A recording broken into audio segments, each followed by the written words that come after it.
It's time for Dodger Baseball. Live from Dodger Stadium, Sportsnet LA presents the Dodgers as they take on the San Francisco Giants. Hi, everybody, and a very pleasant Wednesday evening to you, wherever you may be. We're at Dodger Stadium, the final game of the series. So far, it's all going the Giants' way. They have beaten the Dodgers 4 out of 5. The Giants are now 3.5 games back of the Dodgers, who are in first place, 1 game ahead of Colorado.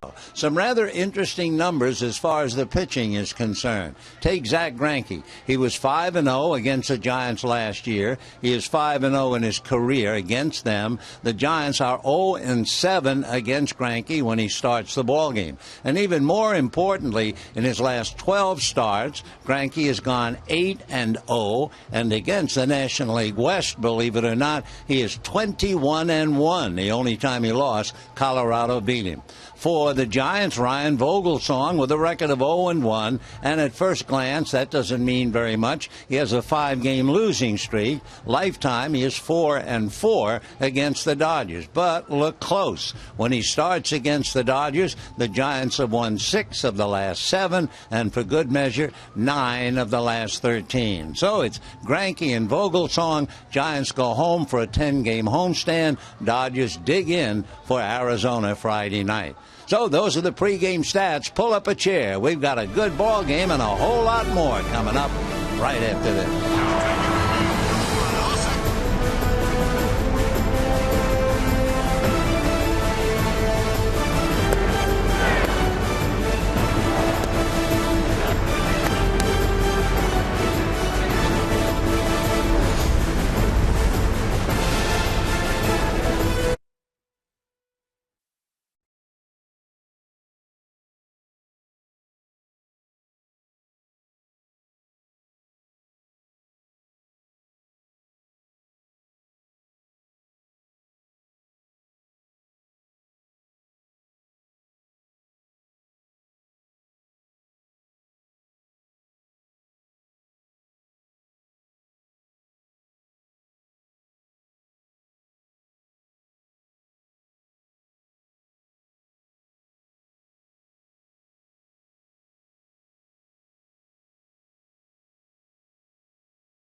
Dodgers have a new opportunity to get the rubber game here in Chavez Ravine and also win their 5th series in 7 series so far in 2015. Hello, everybody, and welcome inside Dodger Stadium. I'm Alana Rizzo. Zach Greinke on the hill tonight, and there isn't a better pitcher to be on the hill for the Dodgers after a loss. In fact, so far this year, he has pitched in 2 games in which the Dodgers lost the game before, and he has won both of those games. In fact, he's going for his 4th consecutive win in 4 consecutive starts. Time now for the T-Mobile Game Changer. If we take a look at what Zach Greinke has been able to do against his own division, it is absolutely impressive. As a Dodger in 31 starts, a 21-1 record for number 21. You can take a look at the innings there. An ERA south of 2, a whip south of 1, 8.4 strikeouts per 9 innings, and the opponent OPS of .559. Zach Greinke hasn't lost a divisional game, guys, since the start of the 2014 season.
Your stadium in all its glory on a glorious evening.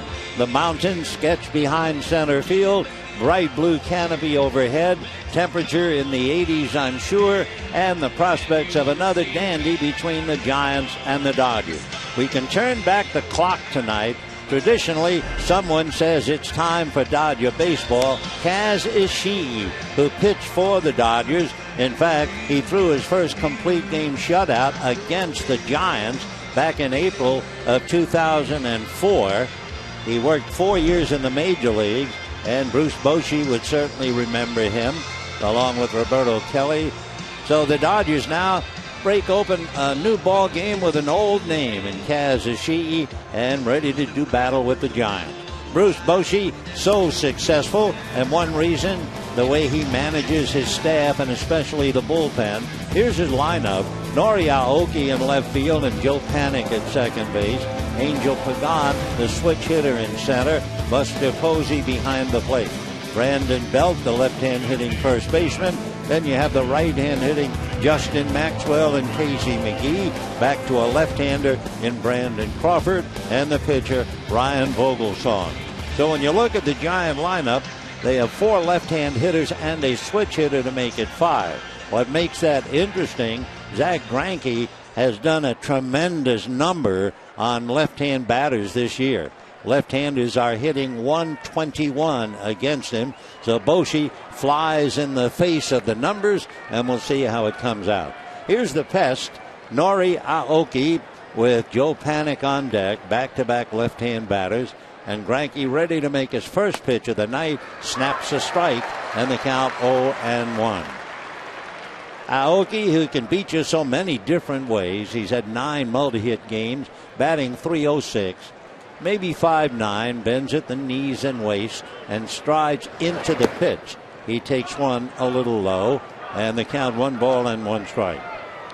Zack Greinke against the Western Division, he has breathtaking numbers. 21 wins and 1 loss. Colorado beat him back in 2013. The 1-1 pitch on the way is taken off the plate. In that game, he lost 1-0 to Juan Nicasio, who is now his teammate. Tulowitzki and Arenado both doubled in the 4th inning for the only run, and that's the only loss that he suffered against the West. 2-1 pitch, and that's in for a strike. Aoki staggers out of the box. He moves around a lot, and no pitch is safe, no matter where it is around home plate. He'll usually take a hack at it, foul it, a lot of line drives the other way into the Dodger dugout or into the stands. All in all, a really good player, and he has stolen 6 out of 8. Hits a ground ball to the hole, tough play. Rollins makes a great effort, but it's too late. So the pest has done it again. He starts the game with a single to the hole at short. Second baseman, number 12. So he is not Ichiro. He's not running as he hits it, but almost. And Rollins made a wonderful play, and it would get a lot of runners, but not Aoki.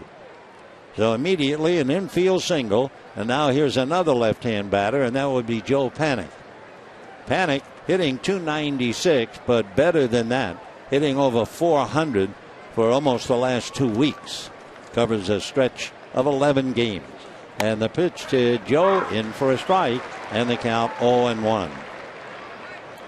Joe Panik hit .373 against left-handers last year. He was a tremendous surprise. Left-handers have given him a bad time so far this year, hitting only .235. Strike 1 pitch coming up. There goes Aoki, and the pitch is fouled away. So they put it on right away. Aoki with a big grin on his face. Rollins might have said something to him when they got to second base. Aoki going back and looking over at Roberto Kelly, the Giant third base coach. Meanwhile, Yasiel Puig, they also serve, who only stand and wait, and he is serving. No balls and 2 strikes, the count to Joe Panik. Panik, as a rookie last year, hit .305. Good young player. A look over at Aoki. He is not going. The strike 2 pitch is off the plate, and the count 1-2. So Zack Greinke, in his last 12 starts, his record 8 wins and no losses. 5-0 against the Giants last year. That's his lifetime. Zack at the belt. Aoki held on by Gonzalez. He's not going, and the pitch high and away. And that runs the count. 2 balls and 2 strikes. So Greinke trying to give the Dodgers their second win. The Giants have won 4 of 5. And despite their horrible start at the beginning of the year, the Giants starting to hit their stride a little bit. And despite the fact they look last in the West, they don't look anything like a last place team. And they're only 3.5 games behind the Dodgers. The temperature right now, a lovely 83 degrees. And what is so nice, to be able to look beyond the hills in center and the mountains as if they're reaching up to the sky, sharply edged. Here's the 2-2 pitch. Aoki holding, and it is swung on and missed, and down goes Panik. So 1 away. Let's take a look at the Dodgers with the leather. And they shape up Gonzalez and Kendrick, Rollins and Uribe, Van Slyke, Peterson and Ethier, and Grandal behind the plate. So 1 out, a man aboard.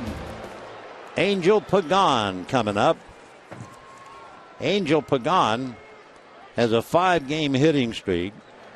And over the last 22 games that he's played here at Dodger Stadium, he's hit .357. So Pagan, switch hitter, batting left-handed. Greinke set, keeping an eye on Aoki. Long look and a throw over there. Nori back on the bag.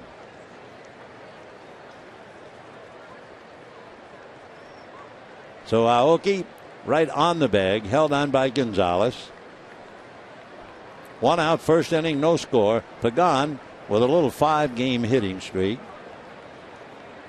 Greinke set, very deliberate. Aoki bluffs, and the pitch is low. 1 ball and no strikes. I tell you what, when Aoki is around, everybody on his toes. I mean, on that one pitch, you had the catcher Grandal starting to come up. You had Rollins break to cover second, and all Aoki did was take maybe a 4 or 5 running start and stopped. The 1-0 pitch on the way, showing bunt. Pagan takes a strike, and the count 1-1.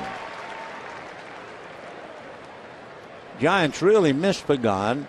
In fact, at the beginning of last year, no one thought the Giants could possibly win. Not without Pagan, not without Matt Cain, not without Scutaro at second base.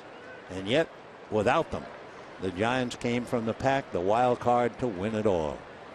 1-1 pitch on the way. Pagan takes a strike, and the count 1-2. So Greinke working very carefully, and on deck is Buster Posey.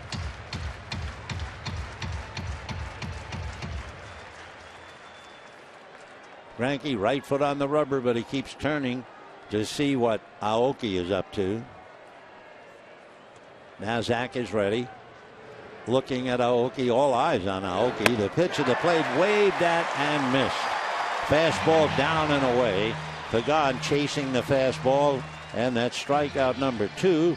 And that will bring up Buster Posey. Last night, Buster Posey continued his hitting against the Dodgers when he took a Kershaw pitch and hit a home run in the 4th inning. Posey has a 5-game hitting streak against the Dodgers. He's 5 for 12 in his last 3 games. So he had another slow start and slowly building up to where he's hitting .263. Right-hand batter, Greinke delivers, and a line drive base hit into center. Rounding second, there goes Aoki, and he's gonna beat Peterson's throw to third. I tell you what, if you watch him every day, he will either drive you crazy or he will be one of your favorite players. Nori Aoki. The Posey, a line drive single to center. Aoki just would not give up to second base. Took advantage against Peterson, who was charging the base hit and has a good arm. But Aoki never broke stride and beat the throw. Uribe didn't have a play, dropped it, but Aoki was in there anyway. So the remarkable young left fielder. And what's going to happen with the Giant outfield? We talked about the Dodgers being overcrowded, and then Puig went down and Crawford went down. But Posey will stay at first or catch, but Hunter Pence will be coming back probably in May. So now here's Brandon Belt, and he takes off the plate, ball 1. So Posey now has hit 6 straight games against the Dodgers. That means all of them. Belt, a power hitter, slow getting off the mark, and yet everybody knows he can hammer them. 1 ball and no strikes. Greinke comes back, works it down and away, ball 2. Justin Maxwell, the right fielder, on deck. In Greinke's career, his record at home, wherever home may be, is remarkable. 40 games above 500 pitching at home. Here's the 2-0 pitch on the way to Brandon Belt, off speed and drops in nicely for a strike, and the count 2-1. On the road, Greinke is 4 games under 500. In his career against the National League, Zack Greinke is 42 games above 500. And against the American League, 6 games under 500. 2-1 pitch to Brandon Belt. Swung on, ground ball up the middle because Kendrick was playing him in the hole. Scoring is Aoki, and the Giants are on the board, leading 1-0. Position is everything, and the only way you can play it, as you know, is be in only one spot. And Kendrick, figuring that Belt was a pull hitter, was in the hole and never had a play on the ground ball that wound its way into right field. So Brandon Belt grounds one up the middle. Kendrick could not get up there to catch it. So 3 hits in the inning. 1-0 San Francisco, and the batter Justin Maxwell. Kendrick now against Maxwell is way over the other way, playing up the middle. And Gonzalez far from the line. And the first pitch to Justin is low, ball 1. We talked to you earlier about how tough Greinke is against left-hand batters, and yet you look in the first inning, single by Aoki, a left-hand batter, and a single by Belt. So 2 left-hand batters have already connected, and the Giants lead 1-0. 1 ball and no strikes, 2 on, 2 out. Maxwell starts to hold up, can't do it. It'll be a strike on a pitch down and away, and a 1 ball, 1 strike count. Giants thought they were really hurt when they lost Hunter Pence. He had an arm broken by a pitch in spring training. Hunter is here in uniform, probably as a guest, couple of weeks from playing. And meanwhile, Maxwell has done great. Last 8 games, Maxwell hitting .310. Rangy right-hand batter. 2 on. Posey at second, Belt at first, and a 1 ball, 1 strike count to Justin Maxwell. Maxwell formerly with Houston, and by the way, the Astros did a number on the Padres, beat him 3 straight. Justin back up, long and lean right-hand batter. In the inning, Aoki singled the hole at short. Panik and Pagan struck out. Posey singled to center to put runners at first and third. Aoki daring Peterson to get him. And then Belt singled through the vacated spot as Kendrick played him more to the hole. And the Giants have a run. Greinke trying to stop the bleeding here. And he has a 1 ball, 1 strike count. One other note on the Astros, his old club. They are dazzling on the road. The Astros are 10-2 on the road. Here's the 1-1 pitch to Maxwell, swung on and foul back, and the count 1-2. For San Diego, they started the day 2 games behind the Dodgers, 1 behind Colorado. Houston, a big surprise in the American League West. The Angels started the day 4 back of Houston. 1-2 pitch coming up. Maxwell looks, and it's down and away, and a 2 ball, 2 strike count. The Giants will leave here. Tomorrow is an off day. They will then have a 10-game homestand, and for Bruce Bochy, he will finally get out of the National League West. His team has been scheduled to play 22 consecutive games against the West. The next pitch, foul back. How have they done in those 22? Well, this is the last one, and they are 9-12. Tim Lincecum with the hood, and then, of course, they got the tremendous lift. Bumgarner talking to Tim Hudson. Pitchers hanging out with pitchers. But deuce is wild here in the first inning. 2 balls, 2 strikes, 2 out, 2 on, 1-0 Giants. Posey ready to make his 25th pitch, and the right-hander delivers in the dirt, blocked by Grandal. So 3-2, a slight edge for the Giants. Posey and Belt will be going on the pitch.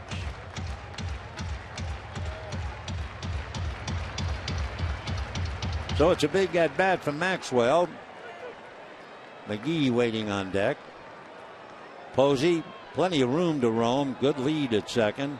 Belt at first, and a 3-2 count with 2 down. Maxwell tired of waiting and backs out.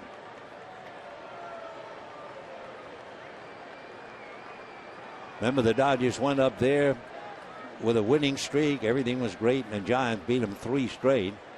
Though the Giants have won 4 out of 5. Runners go, and it is swung on and missed, and down goes Maxwell.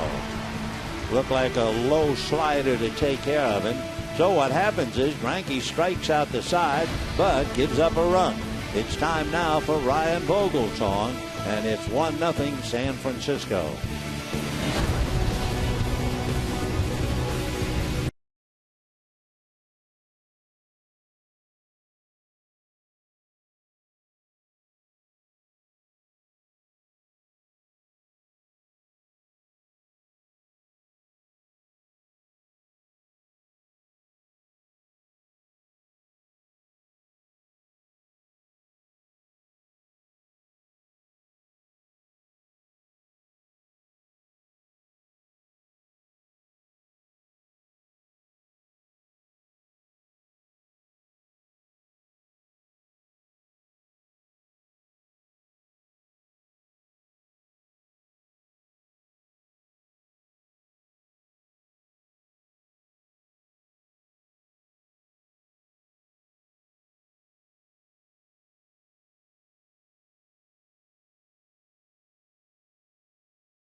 First inning, by the way, that was a rough inning for Greinke.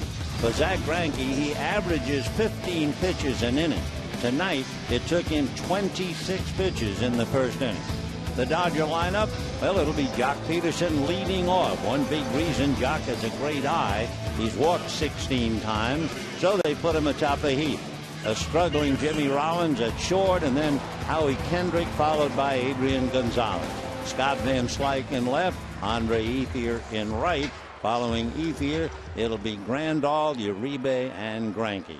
Ryan Vogelsong, 6'4" right-hander out of Charlotte, North Carolina, although he grew up basically in Pennsylvania. Ryan originally signed by the Giants back in 1998. 38-year-old right-hander come the middle of July. And here's Jock Peterson to lead it on. Vogelsong ready, delivers, starts him outside, 1 ball and no strikes. Jock hitting .296, 3 home runs, 9 RBIs, but as we mentioned, 16 walks. Now they've decided to get him up on top of the heap. The 1-0 pitch on the way is swung on, driven to right center field and deep, and this ball is going to go over the right field wall for a home run. Second pitch of the game, and it's tied up 1-1.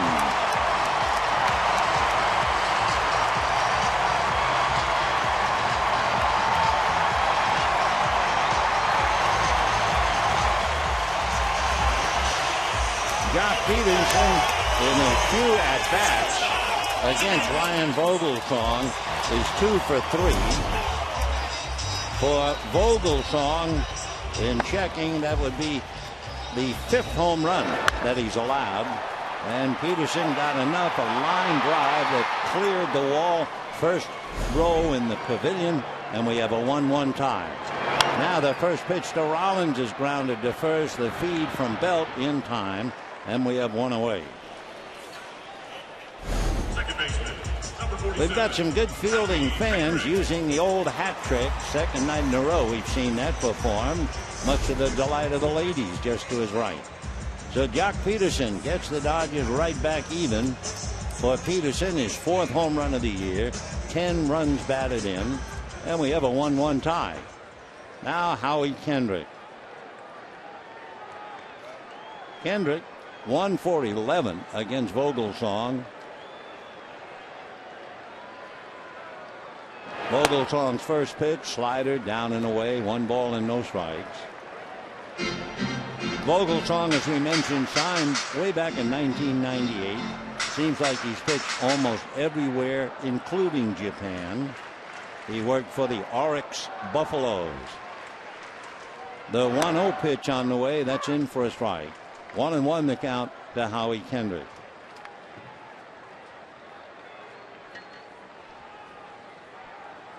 Kendrick hitting .405 at home this year.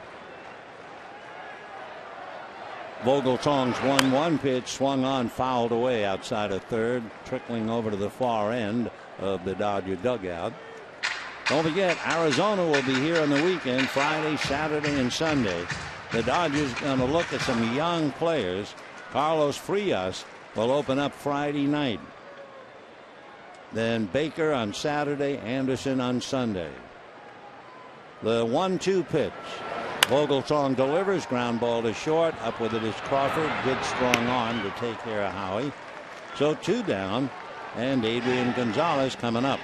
First baseman, number 23. Here's a look at the Giants with Belt and Panik on the right side, Crawford, McGee on the left, Aoki, Pagan, and Maxwell in the outfield, Buster Posey handling Vogelsong. So 2 out in the first inning. Adrian Gonzalez hitting .377. 7 home runs, 18 runs batted in. Vogelsong, both feet on the rubber, rocks and turns, right-handed delivers, and it's sprayed foul, way off to the left out of play. 0-1 the count to Adrian Gonzalez.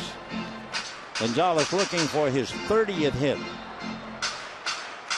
One of the big things with all the numbers you can get on a player, what has he done with runners in scoring position? And the answer is he's hitting .389. Strike 1 pitch at the chin, he shies away. They don't overly commit on the infield, but they do put Panik a good 15 feet out in right field. 2 down, 1-1. Giants got a couple of base hits. Dodgers got the home run from Peterson. The 1-1 pitch low and away. 2-1 the count to Adrian Gonzalez. So Jock Peterson, who does so many things well and keeps doing them better and better, didn't waste much time, hit the second pitch for the home run. Outfield deep, fanned out straight away. And the 2-1 pitch to Gonzalez, swung on, a high drive into deep right field. That's got a chance. It is gone. Home run, Gonzalez, and the Dodgers lead 2-1.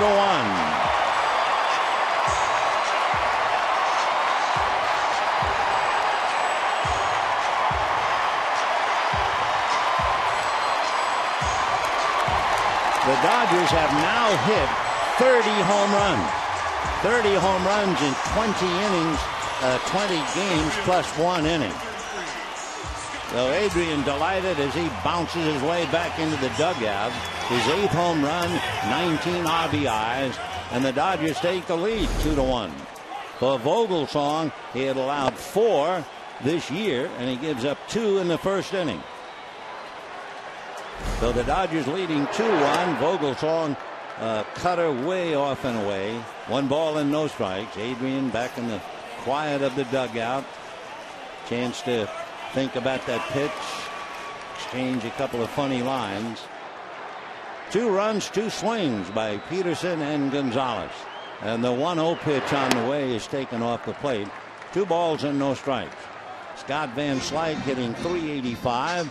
He has a home run and 5 runs batted in, and been invaluable with a 7-game hitting streak. He'll give you the outfield, but he'll also play first base. 2 balls and no strike. Andre Ethier on deck. 2 out. Vogelsong delivers, and it's down and away, ball 3.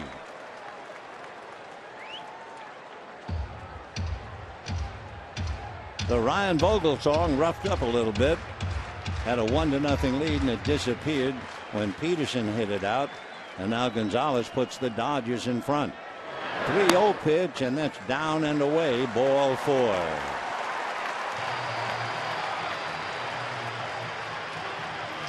So that'll bring up Andre Ethier. Number 60, Andre Ethier. Andre Ethier has a home run in the past against Vogelsong. By the way, talking about home runs in the past, Adrian Gonzalez, when he hit one tonight, has 3 home runs against Vogelsong. So here's Andre hitting .310 and always plays well against the Giants, hitting .296 against them. Van Slyke at first, and Adrian hits a drive into deep right center. But gone to the wall, that is gone. And the Dodgers lead 4-1.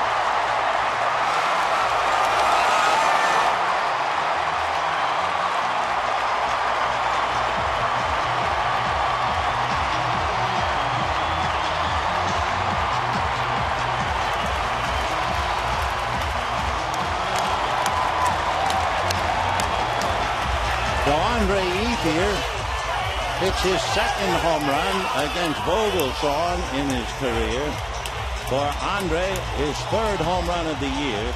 The Dodgers as a team now, 3 home runs in the first inning and 31 home runs in 20 games plus this 1 inning. Dave Righetti going out to try and stroke the fur of Ryan Vogelsong. Peterson a home run, 2-out home run by Gonzalez, the walk to Van Slyke, and a home run by Ethier. 4-1 Dodgers, and here is Yasmani Grandal. Grandal looks at a strike, and the count 0-1. Grandal has had success against Ryan Vogelsong. He's hitting .333 with a couple of doubles. The strike 1 pitch, and that's off the plate. 1 ball and 1 strike. Dodgers trying to win their 10th out of 12 games at home and trying to recover after having their winning streak snapped last night. 1 ball and 1 strike. Vogelsong works a strike at the knees, and the count 1-2. So the left-hand batters register on Vogelsong, Peterson, Gonzalez, and Ethier. Randolph with a 1-2 count. Vogelsong ready. Right-handed delivers, and it's low. 2 balls and 2 strikes.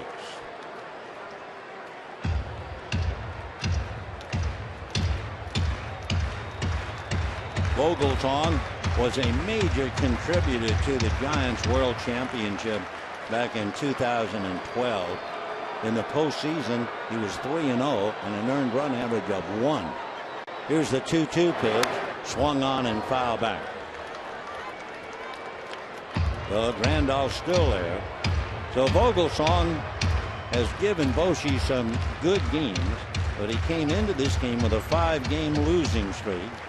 He's 2-1 in his career, however, here at Dodger Stadium. Right-hander ready, and the 2-2 pitch on the way, swung on and fouled off. Just to tribute Ryan Vogelsong, despite the bad first inning, in 4 postseason stints back in 2012, he was the 2nd Giant pitcher in 100 years to have 3 straight starts, allowing 1 earned run or fewer in a single postseason. So he's certainly not accustomed to being whacked around. He gets strike 3 called on Grandal. But the Dodgers send the message. The left-handers are alive and well and thriving. First, Jock Peterson, home run into the fans' hat. Then it was Adrian Gonzalez powering with a smash into the stand. And if that wasn't enough, Andre Ethier with a man aboard. And at the end of an inning, Dodgers 4, Giants 1.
Is anything but a little child. 6'1", about 190, and he had company with Gonzalez and Ethier. So it's 4-1 as the Dodgers pummel Vogelsong in the first inning.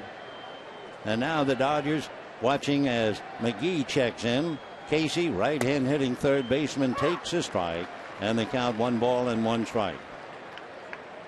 For McGee, just unable to buy a base hit, hitting 164. Comeback player of the year last year. And the 1-1 pitch on the way is taken low, ball 2, 2-1. Peterson shading McGee just a little bit towards right center. Magnificent sky. What a colorful canopy over the ballpark.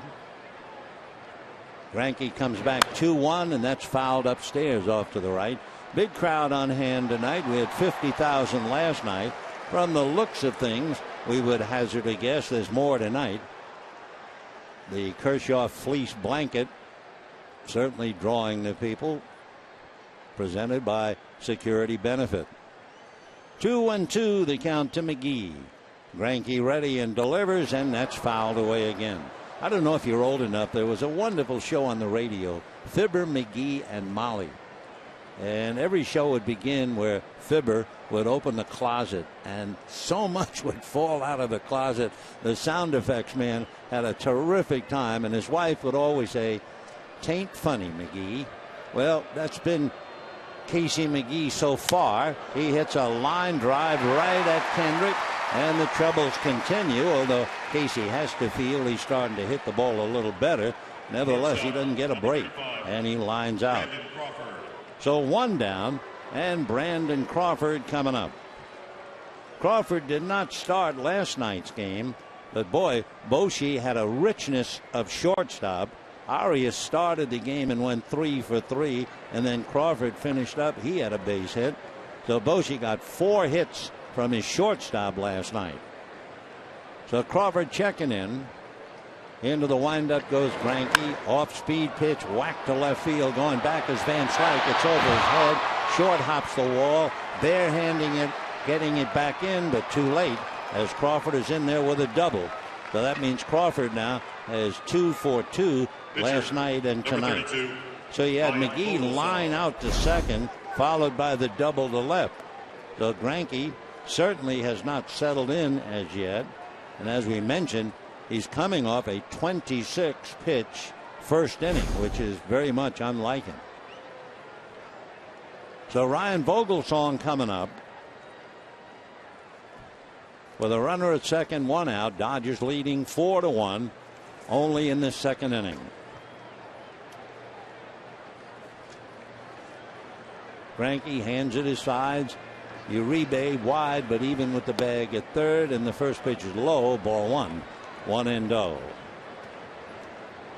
Been an 8-pitch inning for Greinke after 26 pitches in the first inning. 1 ball and no strikes. 4-1 Dodgers, second inning. Crawford at second base. Vogelsong backs out for the moment. Giants are trying to get to the 500 mark on the road.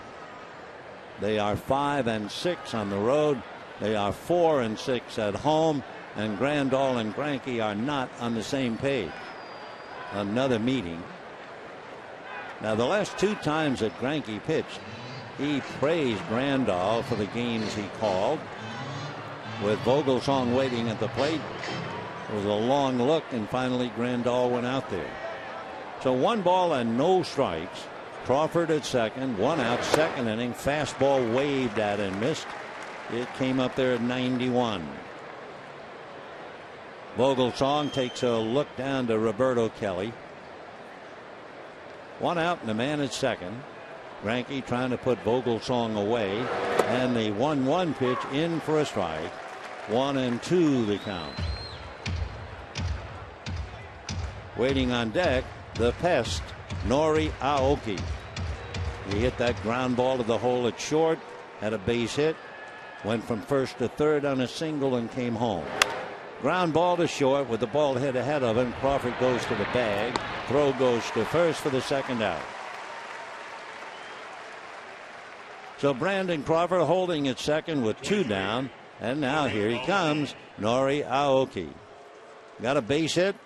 Last night he had 1 hit and a walk. And in the first game of the series, he had 2 hits and a stolen base. Aoki single to the hole. Went from first to third on Posey's single to center. And Nori checking in. 2 outs, second inning, 4-1, favor of the Dodgers. Greinke not in strong command. Pickoff play, but no throw.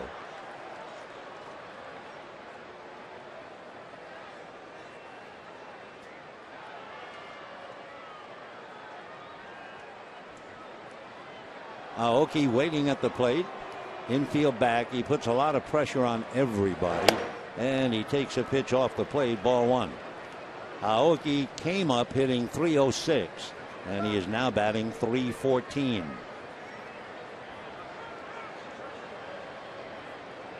He's one of those tough leadoff men.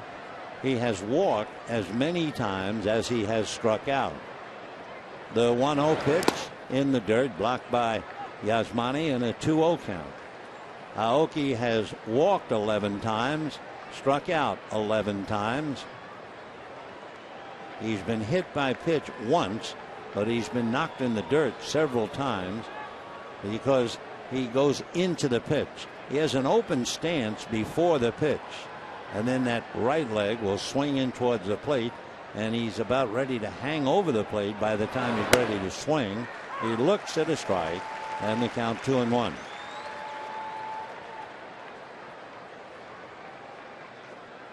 Two and 1 to Nori Aoki. Zach Greinke looks down to get a sign, shakes no, no again. And Aoki backs out. Aoki asking Grandal to go over the signs again.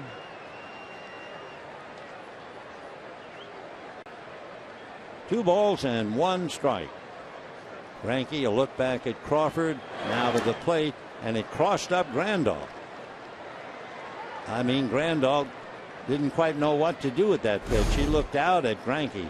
Watch, he's looking for it, and suddenly it's in the dirt. And see that look? So they're struggling a little bit, it would seem. A.J. Ellis caught last night's game, and Grandal in there tonight. 3-1 the count. And there's Greinke shaking no. Now, it doesn't necessarily mean no. Here's the 3-1 pitch, and that's taken low. Aoki's aboard again. A lot of times they'll work out a sign just to drive the hitter a little crazy. Keep shaking no, and they're really in full agreement. So, okay, first and second, 2 down. Joe Panik, the tying run coming up to the plate.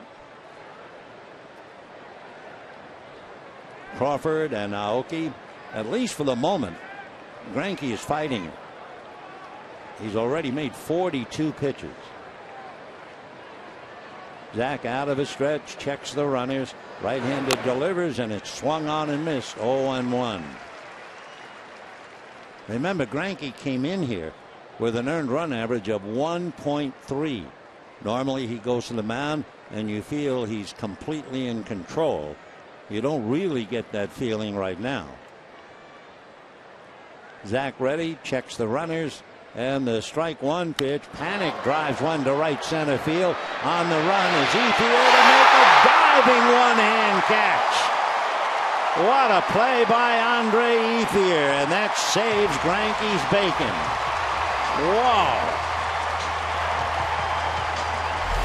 So with 2 out, that probably would have scored 2 runs, except for the great catch, and somehow the ball stayed in the webbing of the glove when he hit the ground. A magnificent defensive play. No runs, 1 hit, 2 left. Wow, says Greinke, and it's 4-1 Dodgers.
A glove by Andre Ethier.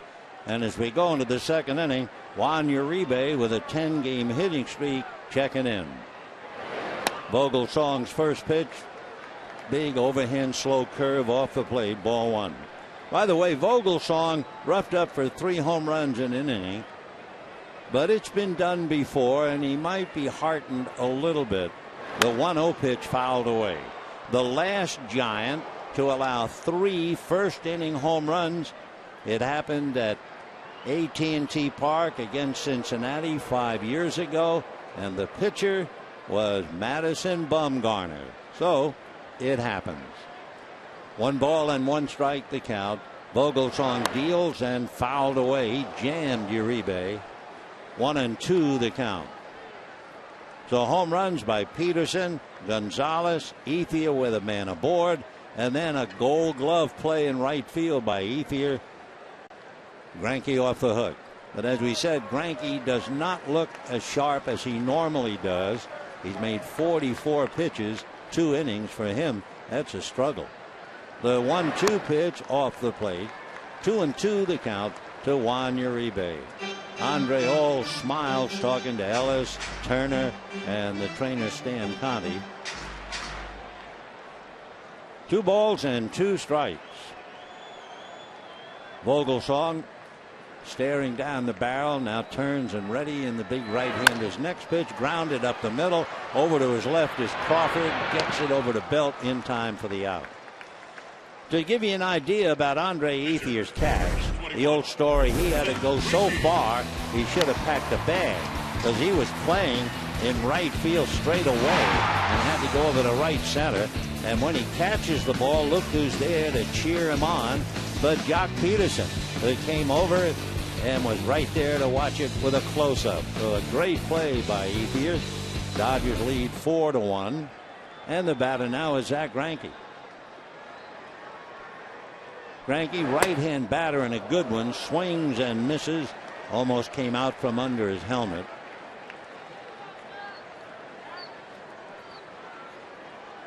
Greinke, a terrific all-around performer, and of course he has done something only Oral Hershiser and Fernando Valenzuela have done that. He takes low. In his trophy case, he has a Gold Glove, he has a Silver Slugger award, and of course he has a Cy Young award. 1 ball and 1 strike. Vogelsong ready and comes back, and it's swung on and missed again. Greinke coming out from under his helmet. 1-2 the count.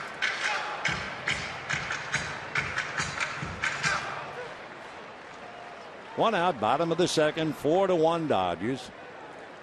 Ryan Vogelsong rocks and turns. Bearded right-hander delivers, and a chopper to third. Waiting for the hop is Casey McGee to throw him out. 2 down.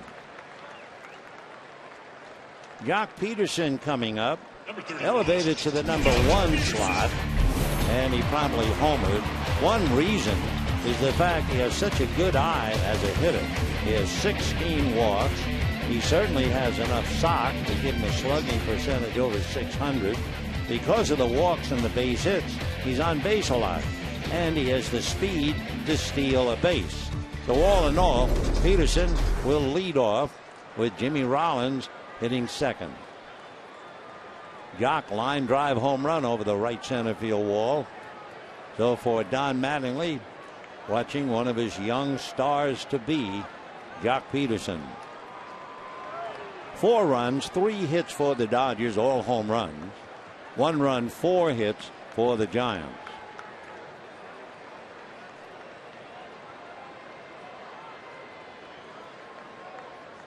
Peterson waiting. Vogelsong delivers low and inside, ball 1. For Jock's home run in the first inning, he got a breaking ball, and he hit a line drive over the right field wall, caught by a fan in his hat. The crowd delighted. Dodgers tied up the game and then took the lead. The next pitch to Jock is way inside. 2 balls and no strikes. Jock from Palo Alto, so he was happy for the opportunity to play at AT&T Park. Certainly didn't like the way it came out. 2-0 pitch on the way. Peterson takes a high strike. The plate umpire, Sean Barber. He's one of the younger umpires. He'll be 30 in May. And Barber lives in Florida. 2 balls and 1 strike. Vogelsong ready, and the next one is too high. Ball 3. So he hit a breaking ball, and remember the home run that he hit? There was a breaking ball almost in the dirt. That was in game 1 in the 6th inning. 3-1 pitch in there, 3-2.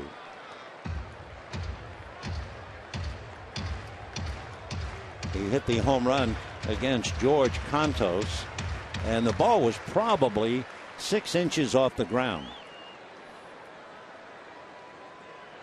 Susak, the catcher, his glove just about touched the ground when Peterson hit the ball, and oh, is he fooled on a great breaking curveball, and down he goes. He was going to first base on what he thought was ball 4. So Vogelsong, he turns it around, retires the side in order, and at the end of 2, Dodgers 4, Giants 1.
Be sure to come to the ball game, go down on the field, and watch it take place. More information, Dodgers.com/promotions. Angel Pagan takes off the plate, 1 ball and no strikes. As we said, and it's just sitting up here looking down at him, Greinke's struggling a little bit in the first 2 innings. 1 ball and no strikes. Zach Reddian comes back and swung on, popped up. Rollins backs out and calls and waits and puts it away. 1 down, and now for Greinke and for the Dodgers, they have learned a lesson. Look out for the first pitch. Last night, when Clayton Kershaw was pitching, Posey had a home run and a single on the first pitch. He came up in the first inning tonight, and on the first pitch, single to center. So Posey is now 9 for 15 on hitting the first pitch this year. So the Dodgers, I'm sure, have taken note, and let's see about Greinke's first pitch. He deals, and it's taken for a strike at the knees. 0-1. Posey has his average now up to 273. 3 home runs, 10 runs batted in. Strike 1 pitch on the way. Swung on, high foul off first, and that will slice its way back into the stand. So Buster Posey, who means so much to the Giants, whether he's catching or playing first base, has always done well against Greinke, hitting .412 against him.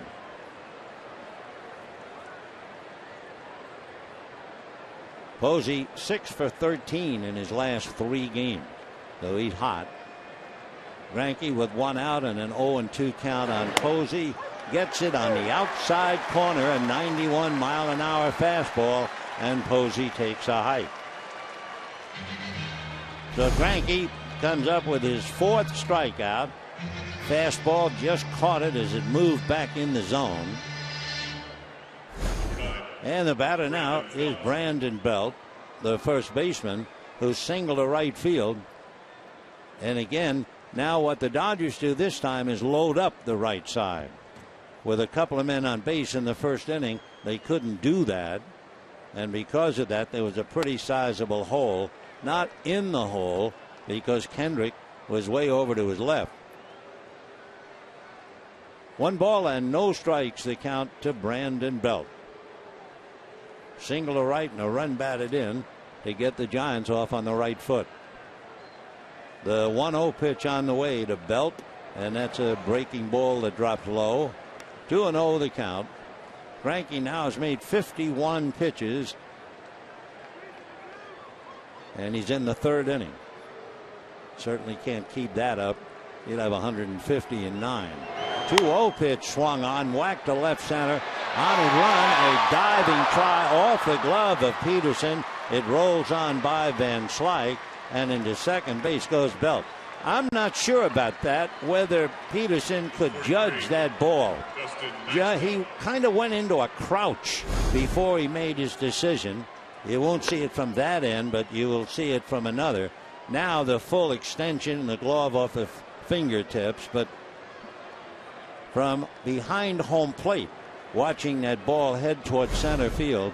And Jock, I'm not sure if he lost it for a split second, but when he went into that crouch, he might have. It was a slight late start. Otherwise, I think he catches it. So it's a 2-out double for Belt. And here's Justin Maxwell, who looks at a fastball off the plate. Take a look in center field. The hit, see him go in a crouch, and now here he comes. If he hadn't gone into that crouch, it's split second, it would have given him a couple of more steps, and he would have made the catch. Only Jock knows why the crouch. The only guess is that maybe he lost the ball briefly. So a 2-out double for Belt. Justin Maxwell struck out with 2 on in the first inning. It was the 3rd out. Greinke ready in the 1-0 pitch, and that's low, ball 2.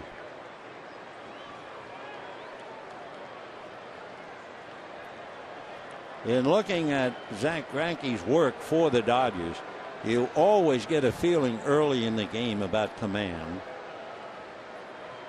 Last time out, he went 7 against San Diego and made 106 pitches.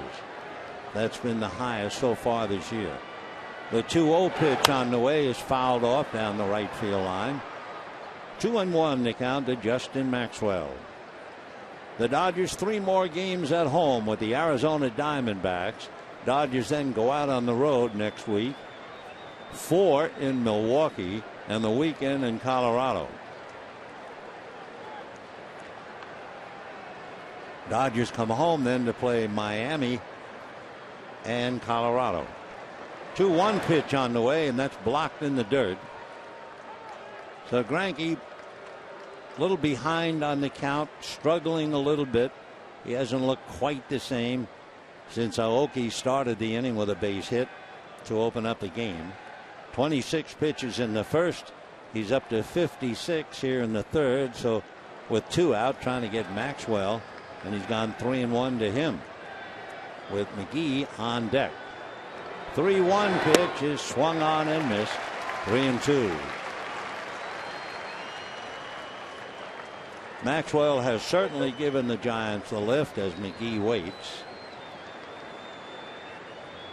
Last 8 games, Maxwell has had a triple, a double, 3 home runs, and 7 runs batted in. The 3-2 pitch with 2 out. Greinke ready, delivers a towering fly ball to center. Peterson, however, has it on his radar screen and puts it away. No runs, 1 hit, a man left, and at the end of 2.5 innings, Dodgers 4, Giants 1.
Looking on television, you look at what Jock Peterson sees, and you see the ribbon board, the first one directly behind home plate. I think the ball got up into that ribbon board, and that's why Peterson went into the crouch. That cost him 2 steps, and it cost him the catch. However, as the late Chick would say, God bless him, no harm, no foul, and we go to the bottom of the third. Jimmy Rollins to start it off, and he takes off the plate, ball 1. 1-0. Dodgers exploding for 3 home runs in the first inning. Jimmy hitting second in the lineup, and he drives one to right. Back goes Maxwell to the track at the wall. It's gone. The 4th Dodger home run, and they lead 5-1.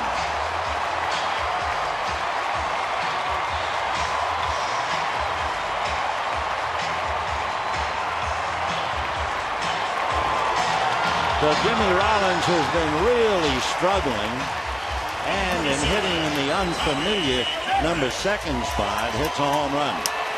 You know, Jimmy leading off over 1,500 games, 300 hitting second, and a little over 100 batting third.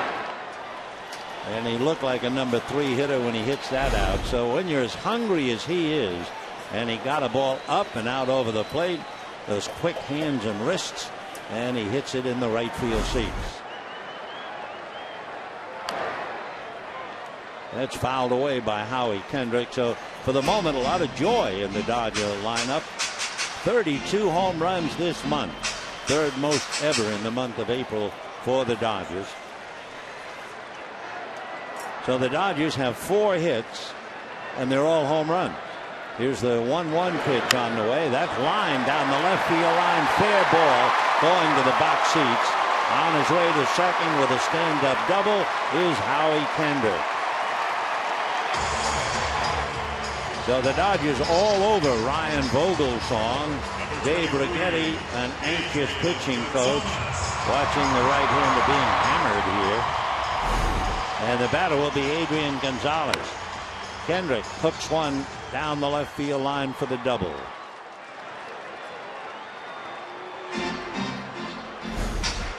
And Righetti, who never makes a pitching change, walking out to the mound. The Giant bullpen is quiet. There's no one throwing. We're only in the 3rd inning. However, someone was on the phone, and in a moment we'll probably have somebody warming up. Coming up, Adrian Gonzalez, and all you have to do is roll back the clock a week ago when Adrian checked in against Ryan Vogelsong. Remember, in the first inning tonight, he hit one out. Well, a week ago up there at AT&T Park, Adrian cleared the center field wall. He hit it and bounced over. So Adrian, 2 for 2 with home runs in the last couple of games. And for Ryan Vogelsong, he's really in shock. George Contos now gets up in the bullpen. Hendrick at second. Gonzalez hooks one to right, but it's going to hook right to Maxwell. Tagging up and moving to third, and he better hurry. A good throw. Kendrick is into third. So Gonzalez a long, hard out to right, and he advances Kendrick. So there's Ryan Vogelsong coming into the game tonight. He allowed 4 home runs this year, and he's allowed 4 home runs tonight in 2 1/3 innings.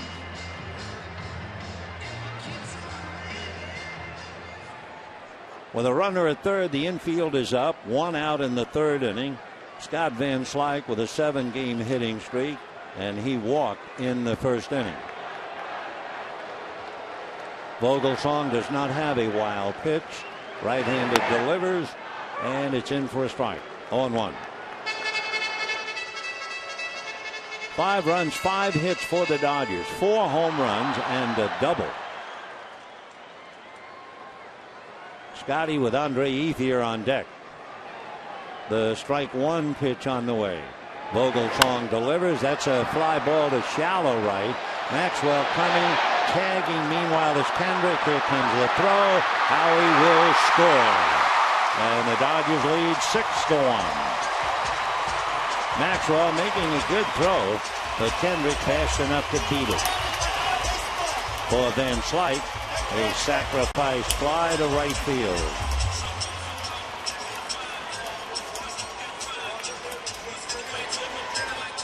6-1 Dodgers, and we're only in the third inning.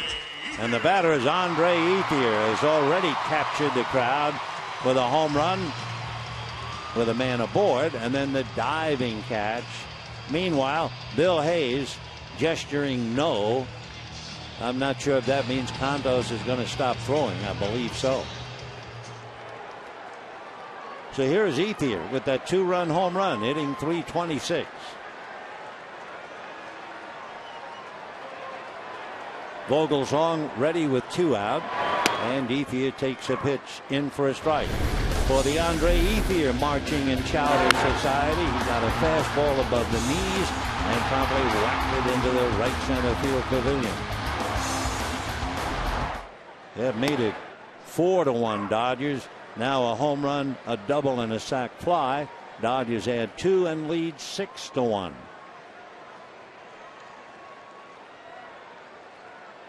No balls and 2 strikes.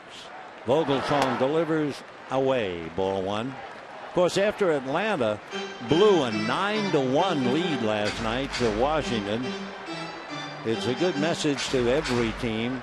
No lead is safe until the game is over. 1 ball and 2 strikes.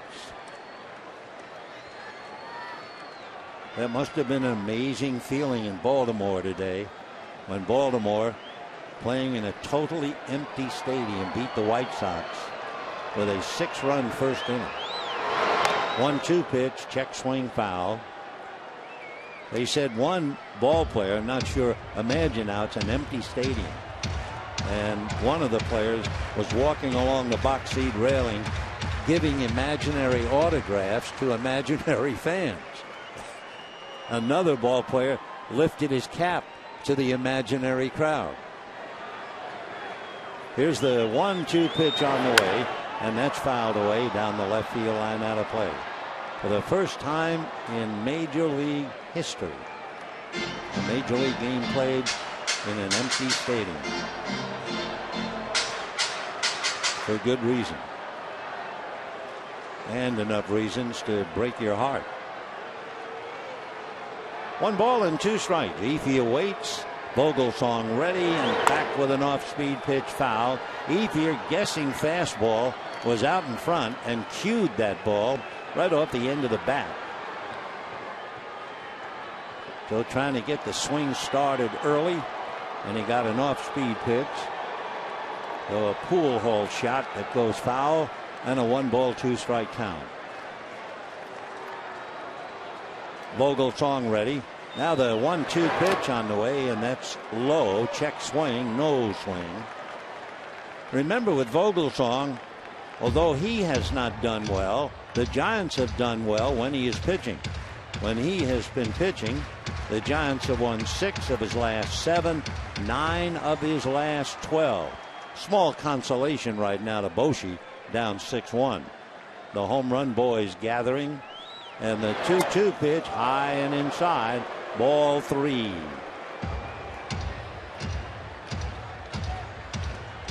Waiting on deck, Yasmani Grandal. Animated Howie Kendrick. The 3-2 pitch is popped up. Going out to get it is Crawford, and makes the catch for the out. So the Dodgers get the home run by Rollins. Kendrick doubles, and Van Slyke's fly ball picks him up.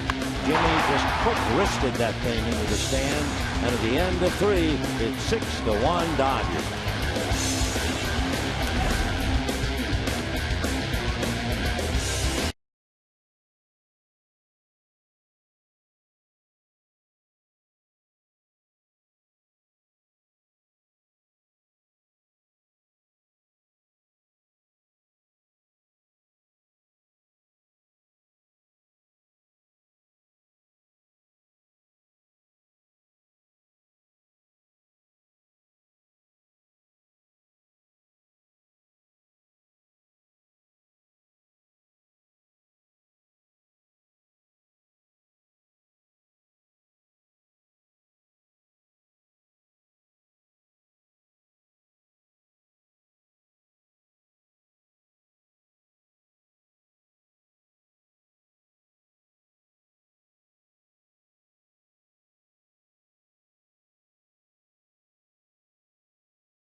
brought to you by the Dodge Challenger. With an EPA estimated 30 highway MPG, this car was made for driving in California. Visit Dodge.com today. We move to the fourth inning. Jimmy Rollins gets out of the slump, at least for the moment, with the home run to right. He has joined the fun as the Dodgers now have hit 4 home runs tonight in 3 innings. Andre Ethier has one, along with Rollins and Peterson and Gonzalez. In the fourth inning, Casey McGee. Ball 1.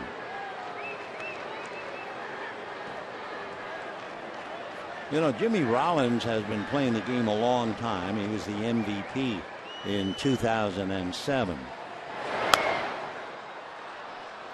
He now has 218 home runs, 112 triples, 456 stolen bases.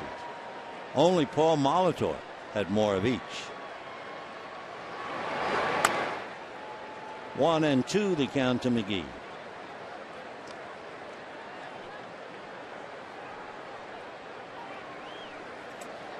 Six runs, 5 hits for the Dodgers. 1 run, 5 hits for the Giants. Remember when the Dodgers had that winning streak at home of 8 straight? They averaged a little more than 5 runs a game. Bumgarner completely shut them down last night, limiting them to just 1 run. So they're back on the beam tonight against Vogelsong. 2 balls, 2 strikes. Kershaw talking to Justin Turner. And that's hit to the gap. Slicing, but this time Ethier is going to have to run to the wall. So Casey McGee will come up with a stand-up double. So for McGee, that had to feel pretty good. The newcomer to the club was hitting 164. That's his 3rd double.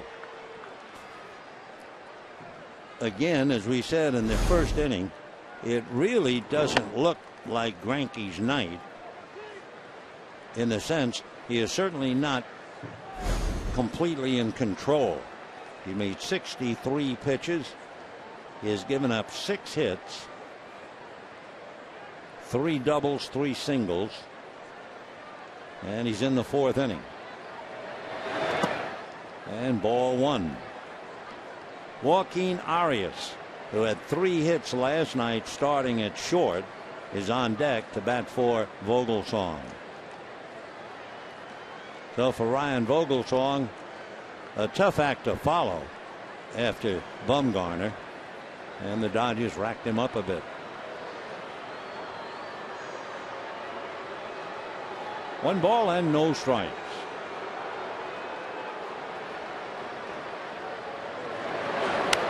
Foul back. Crawford doubled in the 2nd inning.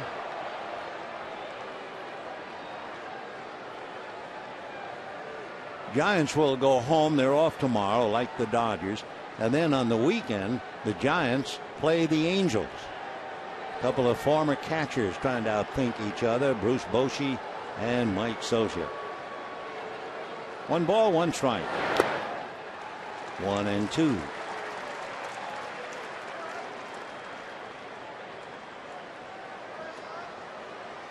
Giants got a run in the first. Dodgers came back with 4. Added 2 more in the 3rd.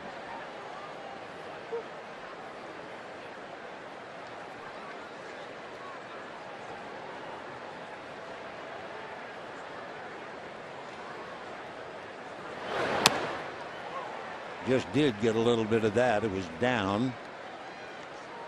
Though Crawford's still there. 1 ball and 2 strikes. Outstanding shortstop, but hurting. Coming into the game, he had 3 hits in his last 18 at bats.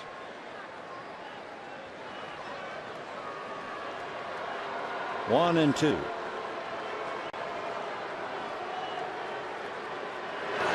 And a fly ball to right and deep. Going back as Ethier. He's going to have to watch this go over the wall. So Brandon Crawford, it's a home run. It is 6-3. And we're still sticking to the observation It's not Greinke's night. He doesn't look right.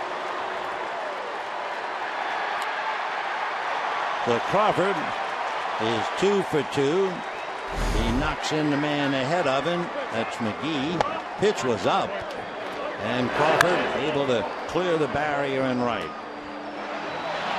So Dodgers 6, Giants 3. That means the Giants now have a home run and 3 doubles, along with a couple of singles. For Greinke, that would be the second home run he's given up this year. And here now is Arias, and ball 1. Arias, the shortstop, although he's a super player in the sense he plays just about anywhere in the infield. The 1-0 pitch on the way, swung on and missed. Another reason to think that this is not Greinke's night. I don't mean he's going to lose, but it's more of a struggle for him than anything else. Going into this game, he had allowed 4 extra base hits in about 27 innings. Tonight, he has allowed 3 doubles and a home run in the last couple of innings. That foul ball took a bite out of Randolph. Got him on the right shoulder pad. Those pads are not that thick. So 6-3 in favor of the Dodgers. 1-2 the count to Arias.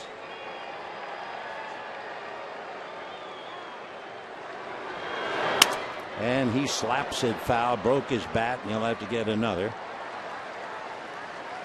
There's the evidence. Big chunk is on the grass, 25 feet up along third base.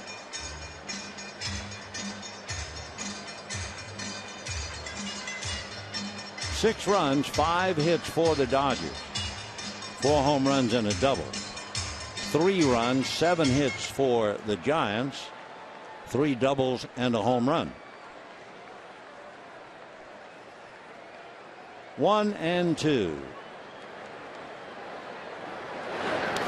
In the dirt, 2-2. Greinke has struck out 4. Making a lot of pitches. 73 pitches now, and he's in the 4th inning.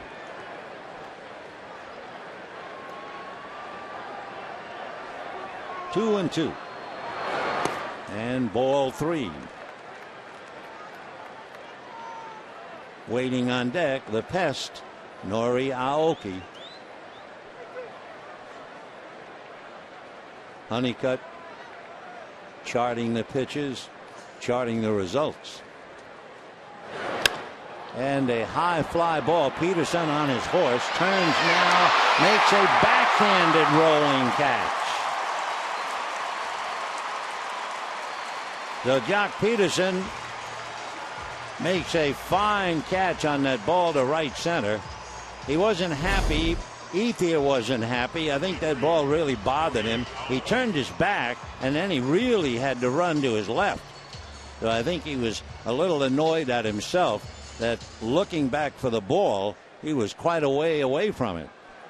Though it's a fine recovery play by Jock Peterson. Arias losing a possible extra base hit. Although if you talk to Peterson, I think he'd tell you he made that a little tougher than it should have been.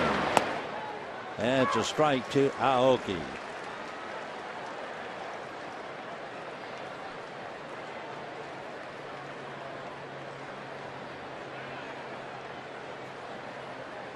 (6-3) Dodgers, 1 out, 1 ball and 1 strike to Aoki. Interesting too, we made the point at the start of the game. Greinke does such great work against left-hand hitters. He had allowed only 4 hits to left-hand hitters all year. He's allowed 5 hits tonight to left-handers. Hold everything. Foul ball. I was going to say that might be number 6. So 1-2 to Aoki. And for the Giants, I am sure to a man, even though they were down 6-1, Greinke was not pitching a game with strong command.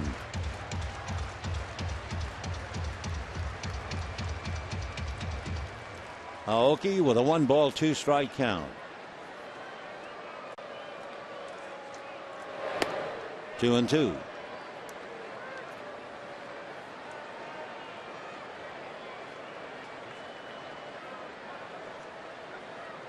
Greinke now ready to make his 80th pitch.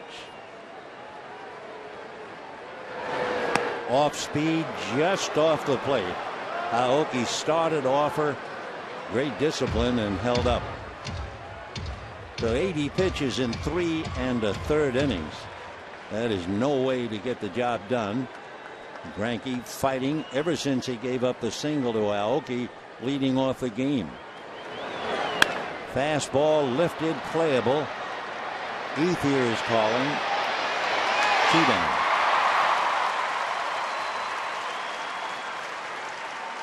When Aoki hits the ball in the air, he's doing you a favor. When he hits the ball on the ground, he gives everybody fits.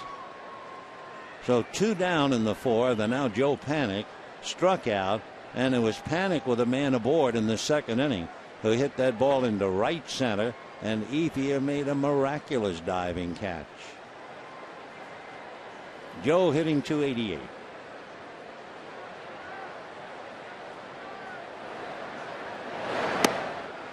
Strike. 0-1.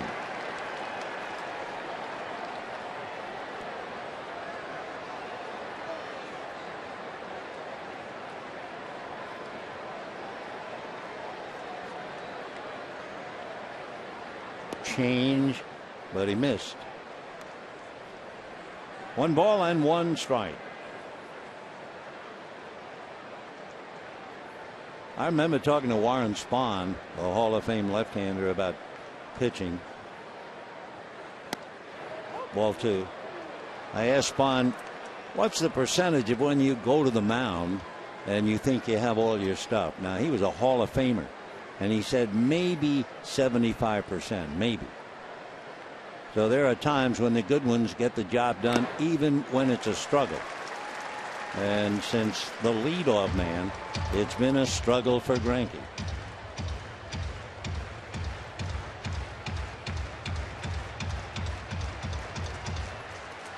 Mattingly and Honeycutt with some anxiousness. Ground ball gobbled up by Gonzalez, feeding Greinke. And that's the inning, the double and the home run, and then Zach turned it around. So Crawford gets the Giants back into the game, and at the end of 3 1/2 innings, Dodgers 6, Giants 3.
They'll take you through the pregame hitting routine. Plus, we travel with the team to San Francisco as they face the Giants. So don't miss Backstage Dodgers. That'll be tomorrow at 7 p.m. Zach Greinke has now made 86 pitches in 4 innings. So he is really struggling. He is leading. And of course, the Dodger bullpen has been a tower of strength, but how many times can you have a ball game where you use up 4 relievers? For Greinke, trying to hang tough, he has to go 5 to be eligible for a victory. He has 3 wins and no losses. Grandal, Uribe, and Greinke. George Cantos out of Northwestern University. Fastball strike. Grandal struck out 0 for 1. Cantos has been pitching well for the Giants. 1 win, no losses. Great earned run average, 1.3. 1-1.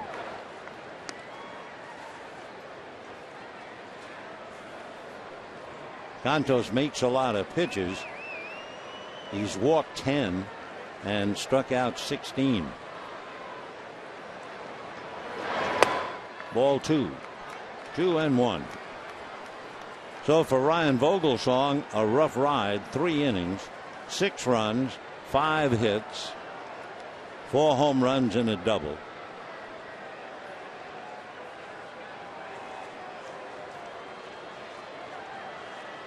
Grandal tired of waiting.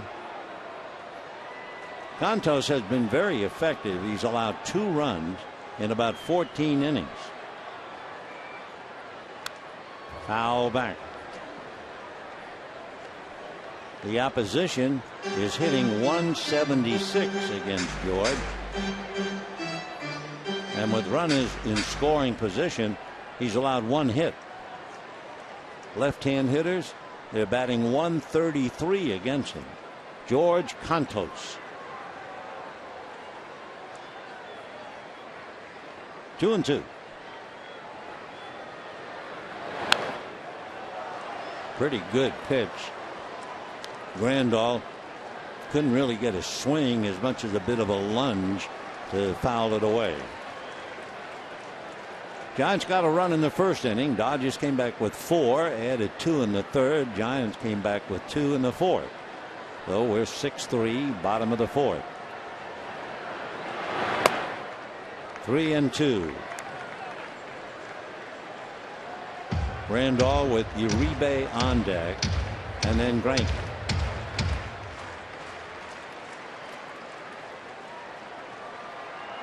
Don't forget, Arizona here Friday night.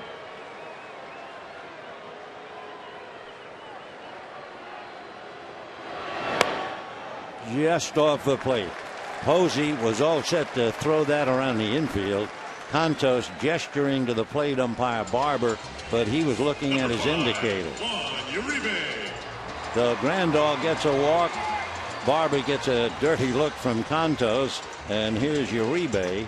With a 10-game hitting streak, he grounded out, and Zach Greinke on deck.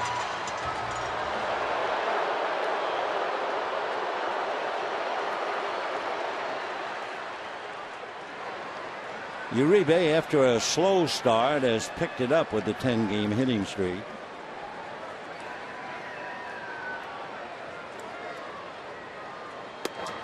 And ball 1. 6 runs, 5 hits for the Dodgers, 4 home runs and a double. 3 runs, 7 hits for the Giants, 1 home run and 3 doubles. A lot of fireworks, and we're only in the 4th inning.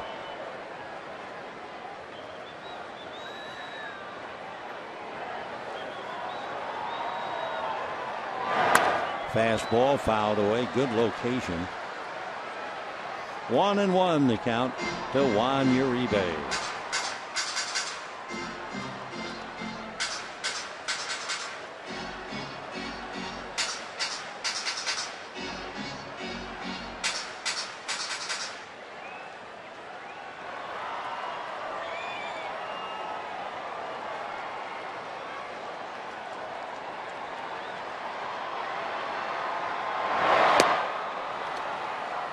One and two. Cantos doing a good job hitting spots up and away, down and in.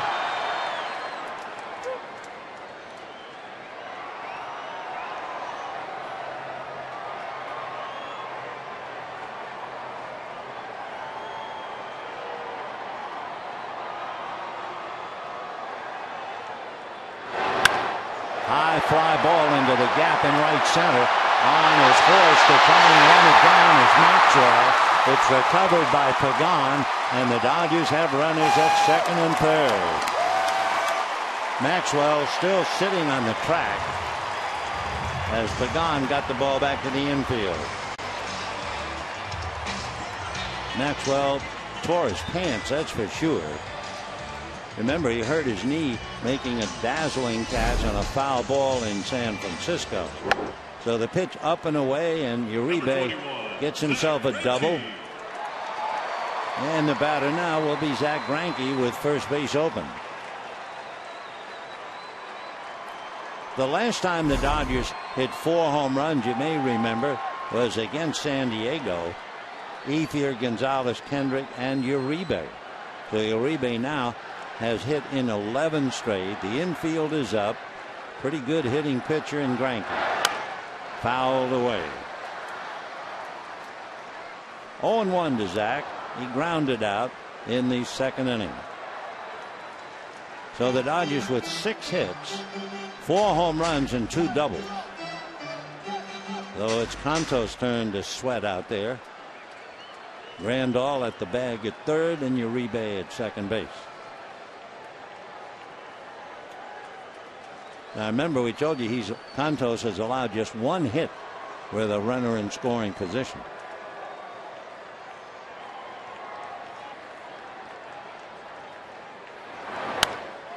A little fly ball down the right field line. Maxwell dives, makes the catch, tagging up at third, hustling to score from third easily. And the Dodgers get Grandal home to lead 7-3, and a run batted in for Zack Greinke. Uribe holding at second base. So Maxwell on the dead run has to dive, make the catch. He's a good outfielder. And then tagging up is Grandal and able to come in. So Maxwell has hit the dirt twice, once on the track in right center to tear a hole in his pants, and now on the grass, and Greinke getting 5 with a run batted in. His first RBI of the year. Now batting, number 31. 7 runs, 6 hits for the Dodgers. 3 runs, 7 hits for the Giants. And here's Peterson, who homered and was called out on strikes on a great curveball in the second inning. A late breaking curveball. He was on his way to first base, and it dropped right into the zone.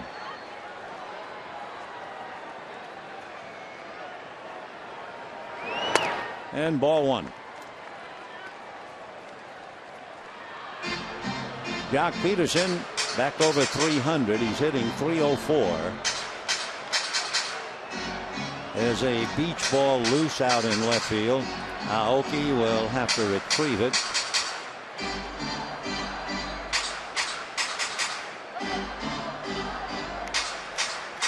So timeout for the moment. Dodgers scored 4 in the first, 2 in the third, 1 so far in the fourth. They have Uribe at second base. Peterson trying to pick him up.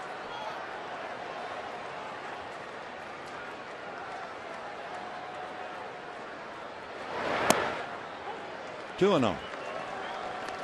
Vogelsong followed by Cantos, and Greinke in a struggle, but leading 7-3.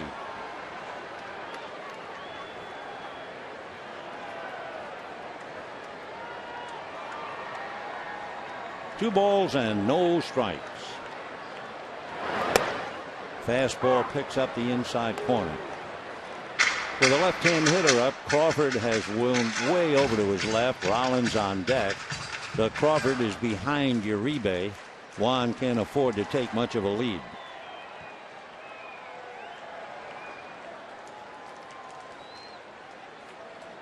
Two and 1.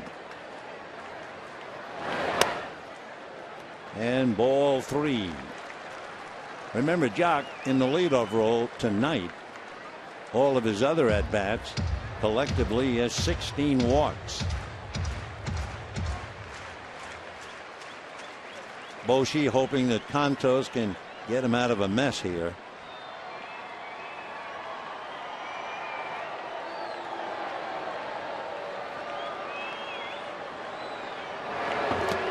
And that's in the dirt, ball 4. So Cantos has walked 2 in the inning. Peterson picks up his 17th walk. And here's Jimmy Rollins. Grounded out and then homered in the 3rd inning. For Jimmy, his 2nd home run of the year. And this one had to feel particularly good since he's been really struggling. 2 on, 1 out, 7-3 Dodgers.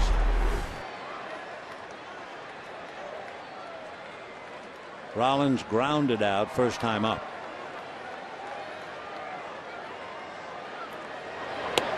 And ball 1. Well, we mentioned that Cantos walks a few, strikes out a few, makes a lot of pitches, and that's certainly holding up. Dodgers with runners at first and second, Uribe at second, Peterson at first.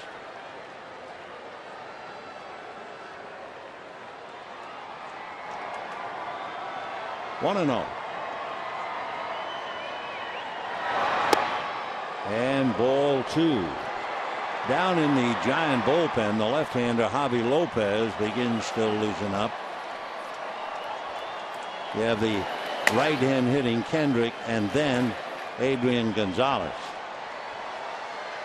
2 balls and no strikes to Jimmy Rollins.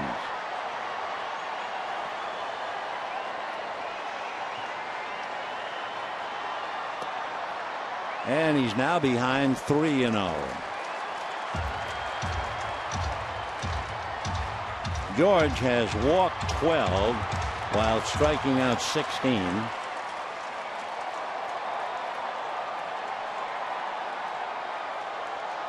Three and 0 to Rollins. Taking all the way, 3-1.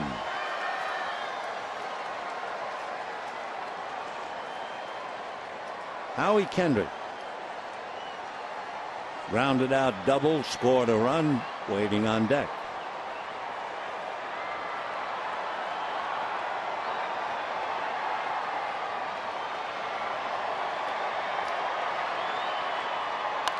Ground ball.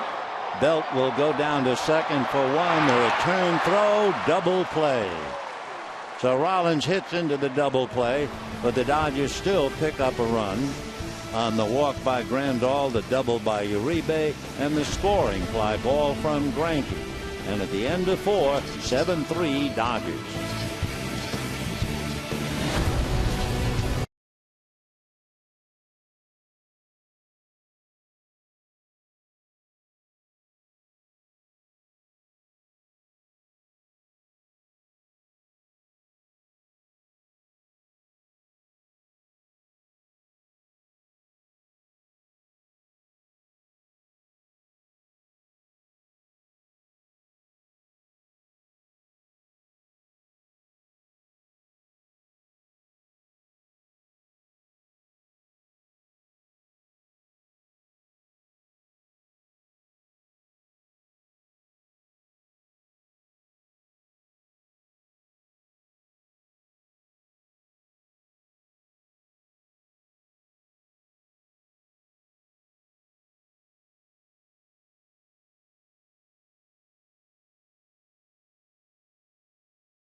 Don't forget, May 12th, be one of the first 40,000 fans in attendance to receive a Clayton Kershaw bobblehead presented by Coca-Cola. For tickets, visit Dodgers.com/promotion. Well, let's see. Greinke has made 86 pitches. There were 55 pitches made by Vogelsong. That's about 140. 23 more from Contos. So we've had about 163 pitches, and we've played 4 innings. And Greinke starts ball 1. Angel Pagan struck out, popped up 0 for 2. Has a little 5-game hitting streak going.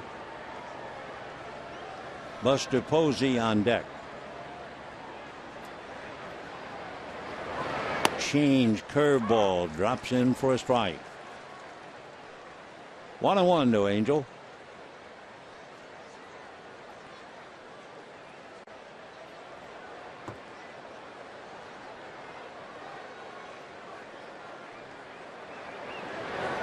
Fastball hit down to short.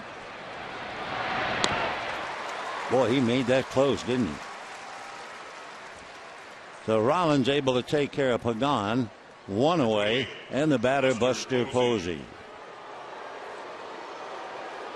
Posey, with his base hit in the first inning, has a 6-game hitting streak against the Dodgers, meaning he's had at least 1 hit in every game. And of course, you have to particularly watch him on the first pitch.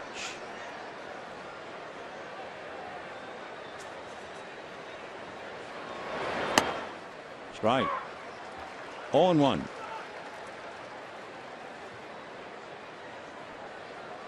Buster was hitting .600 on the first pitch. 0-1.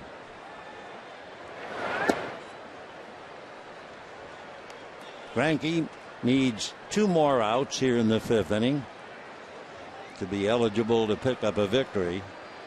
Remember, in his last 12 starts, Greinke is 8-0. Against the Giants, he is 5-0. And for Greinke, against the Western Division, as a Dodger, he is 21-1.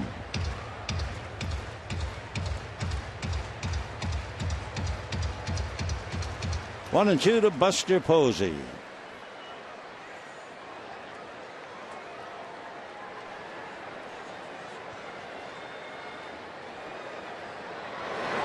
Fastball comebacker. So 2 down in the 5th inning. For the first time now, Greinke has a little string of outs. He's retired 5 in a row since Crawford's home run. Brandon Belt having a good night, single and a double, a run batted in. 2 out, 5th inning, 7-3 Dodgers. Greinke's most pitched so far this year, 109, and he's through with 93 of them. Foul ball. Dodgers load up the right side. Uribe all alone on the left.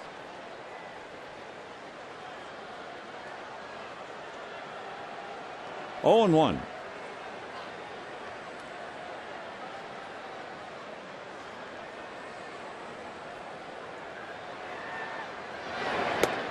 Change up. Brandon Belt, big boy out of Nacogdoches, Texas.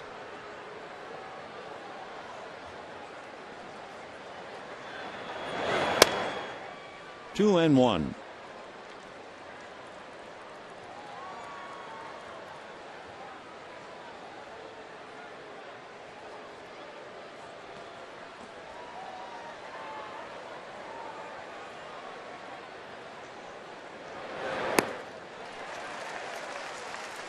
Two balls and 2 strikes. Belt checking with the plate umpire. Did I swing at a strike? The right answer, I guess, is now.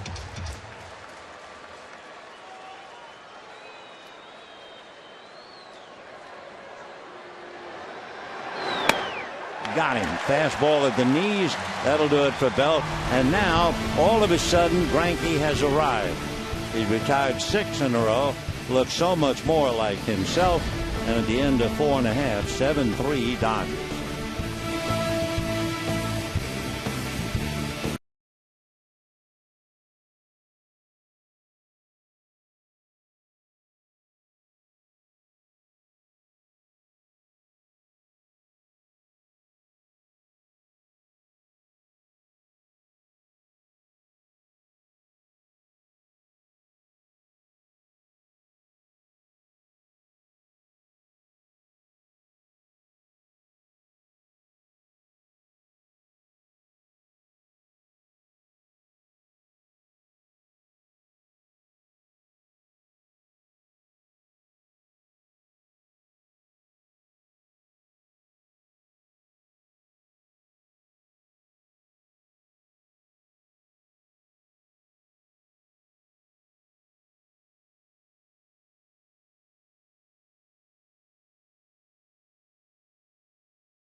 Is brought to you by your Southern California Toyota dealer.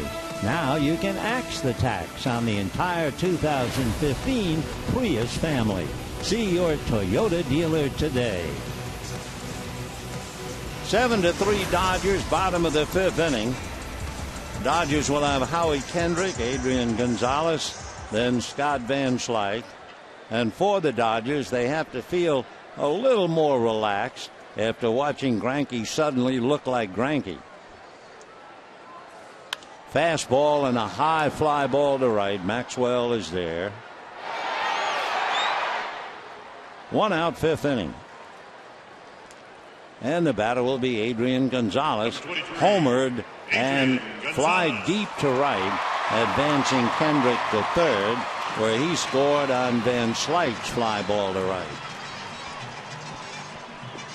Adrian, 8 home runs and 19 RBIs. Of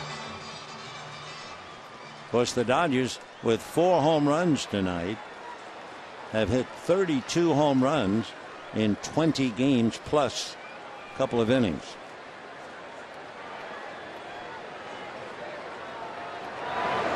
And ball 1. Now the Giants can certainly load up the right side. Panic is deeper. He's now a good 20 feet at least in right field. 1 ball, no strikes. 2-0.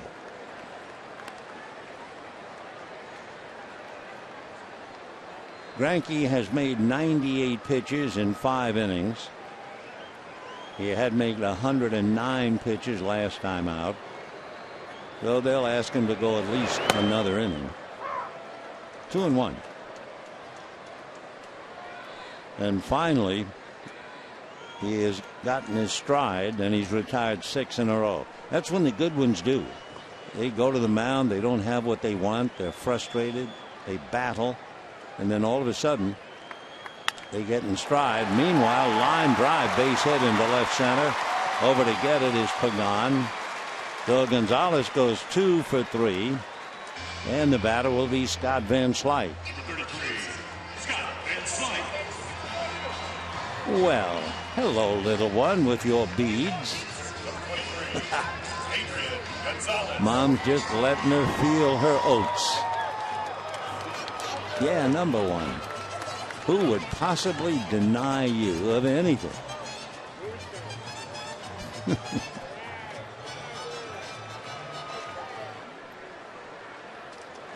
Van Slyke walked, had a scoring fly ball. He has a 7-game hitting streak.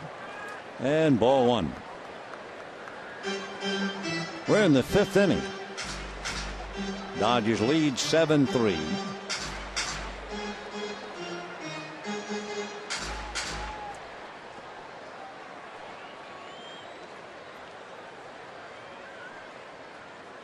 Santos made 23 pitches in the 4th inning, so this will be his 30th pitch.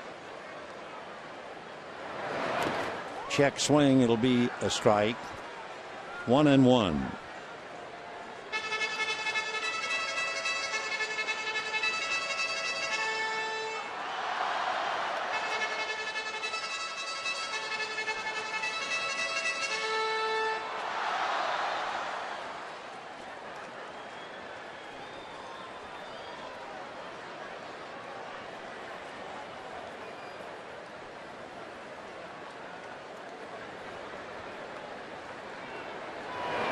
Fastball.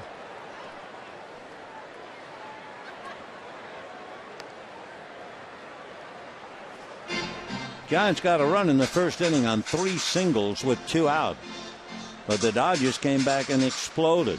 Peterson homered with 2 outs. Gonzalez homered. Van Slyke walked and Ethier homered.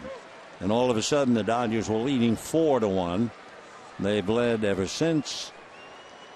Led 6-1, 6-3, and now 7-3.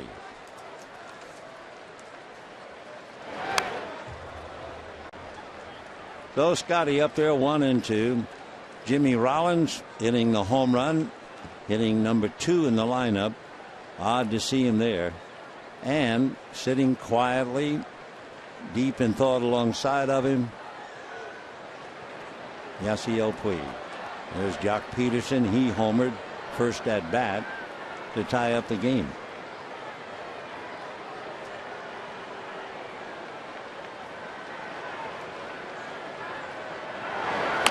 And a slow roller. Crawford, the quick feed to Panic to first base in time. So there's a base hit and nothing else. Greinke will be asked to go back out there in the 6th inning. The Dodgers, meanwhile, are going to argue or at least check to see about that play at second base. Eric Cooper, the second base umpire, so we will hold everything. Wallach looking to the videographer and is pointing out towards second base. Yep, Mattingly's going out, so hold everything. It might have been, they used the expression, the old neighborhood play. That, well, he wasn't on the bag, but he was in the neighborhood. So I think Mattingly will probably dust off that expression. Here's the feed, and watch Panic. He is off. Well, he's got his foot on the bag. Or did he? Was he on the bag with the ball and then stepped off and through? That's what they're going to discuss.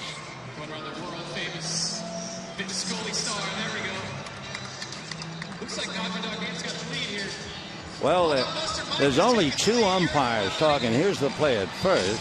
That's another close play. So one or the other, the Dodgers are appealing. That looks, well, yeah, it looks like he's out at first. Well, what about the neighborhood play at second? Normally, all 4 umpires gather, and now here come the other 2.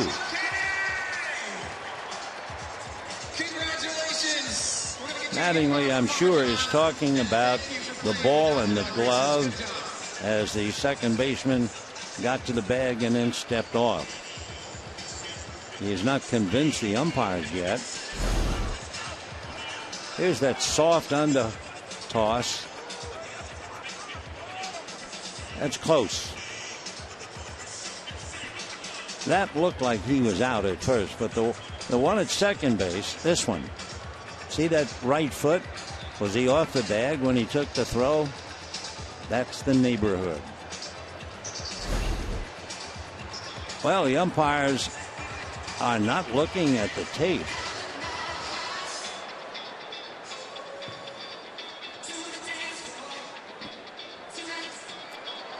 Wallach back on the phone. The Dodger players are kind of standing around waiting And now slowly but surely they're taking over. So it looks like the umpires didn't bother looking at the video play. The double play is in the works, and we're heading for this.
Dodgers lead 7-3, top of the 6th inning. I would guess that this would be the last inning for Greinke. He's made 98 pitches. For 4 innings, it was really a monumental struggle. Then he hit his stride in the 5th inning. And ball 1 to Maxwell, who was struck out, fly to center. So the next pitch for Greinke will be number 100.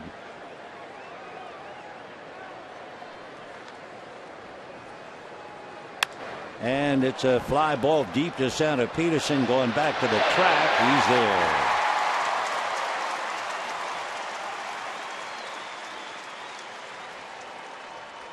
Seven in a row retired, but Liberatore is throwing back of him as Casey McGee comes up. McGee lined out and doubled. The line drive went right at Kendrick, and the double went to right field.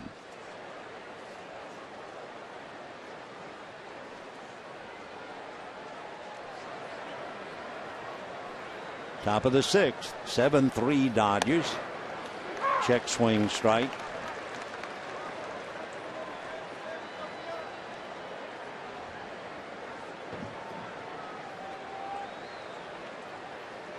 Right hand batter Ethier's pretty deep in right field. That's a strike. Peterson kind of walking around out there in right center. The infield on the rim. No balls, 2 strikes. Greinke has 5 strikeouts.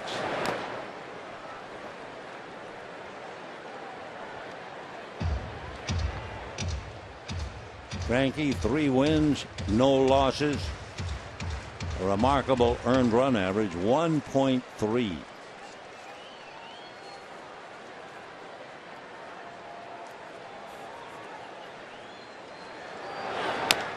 Little ground foul outside of third, down to Roberto Kelly. Giants are finished with the Western Division for a little while. They played 22 straight games against the West, and coming into this game, 9 wins, 12 losses. One problem for the Giants, they've grounded into 20 double plays. And that will do it for McGee. That's 6 strikeouts for Greinke. And Greinke now is spreading out that string. He's retired 8 in a row. Number 35, Brandon Crawford. Brandon Crawford doubled and homered. He's given Greinke a bad time so far.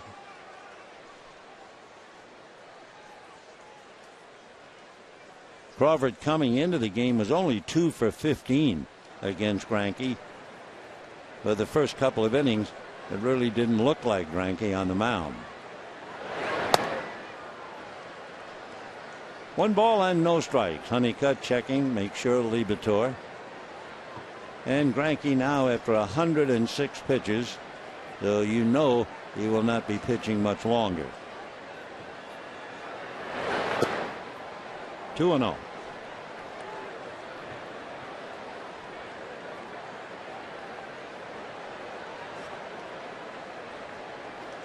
Greinke possibly will be 6-0 against the Giants, and the Giants will be 0-8 against him if the lead holds up. Ball 3. Andrew Susac, the young catcher, out on deck. He would bat for Contos.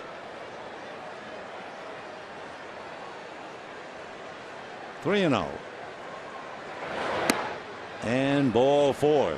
So after a double and a home run, Crawford has won the case tonight. Greinke walks him on 4, and for Greinke that would be his second walk to go with his 6 strikeouts. And here comes Susac. Dodgers restless. They were worried about Greinke, and now let's see. I mean, he was so far off the mark. It really took a very good pitcher to survive the first couple of innings. Then he hit his stride and retired 8 in a row. Now a walk, and with Susac announced, let's see.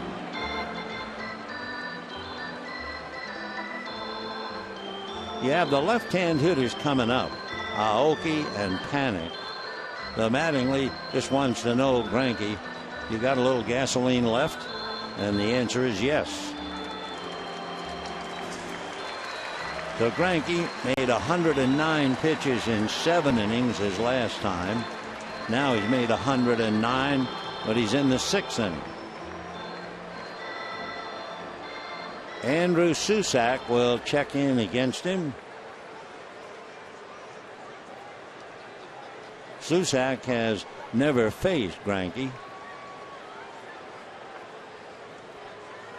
Greinke normally is in command, and tonight he has not been in command, and we can certainly give you one pretty good reason. High fly ball, it's playable. Peterson is there. That'll be the 3rd out. Greinke's going to be out of there. His first pitch strikes tonight were only 11 of 26. However, he survives, and he walks off leading 7-3.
Cincinnati Reds beat the Chicago Cubs 7-2 in Westside Park.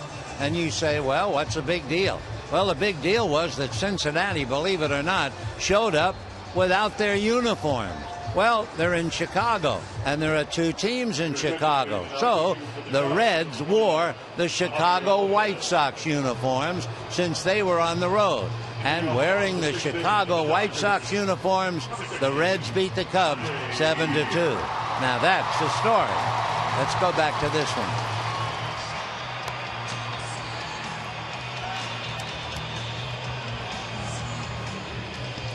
Oh, yes, hooray, hooray for all of us. Look at those eyes, yes, and those quick hands. All right, Mom, play is in. 7-3 in favor of the Dodgers. Bottom of the sixth inning. Andre Ethier, Grandal, and Uribe against the very talented left-hander Javier Lopez. Greinke, by the way, made 110 pitches, and we assume that he's done.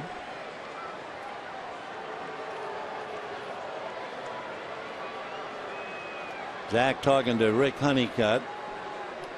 Among other things, he also had a run batted in. That's going to go foul. Ethier homered in the first inning, popped to short in the third, and made a dazzling diving catch in the second inning on a ball hit by Joe Panik.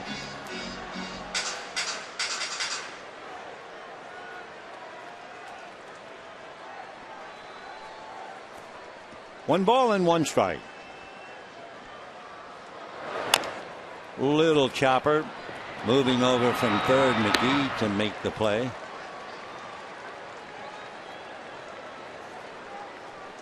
Yasmani Grandal struck out and walked. 0 for 1.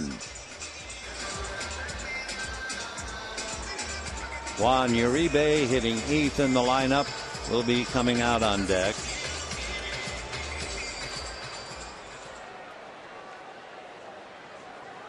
Dodgers 7 runs, 7 hits, 4 home runs, and a couple of doubles and 1 single. 0-1. Giants have had a home run and 3 doubles in their 7 hits.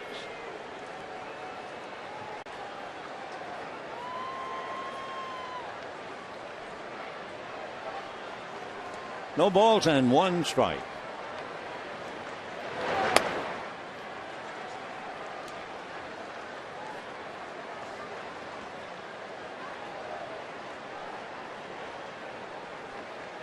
Grandal struggling, hitting just 192. Both bullpens are busy. Just off the corner. Gene Machi, the barrel-chested right-hander in the Giant bullpen. Adam Libator warming up in the Dodger pen.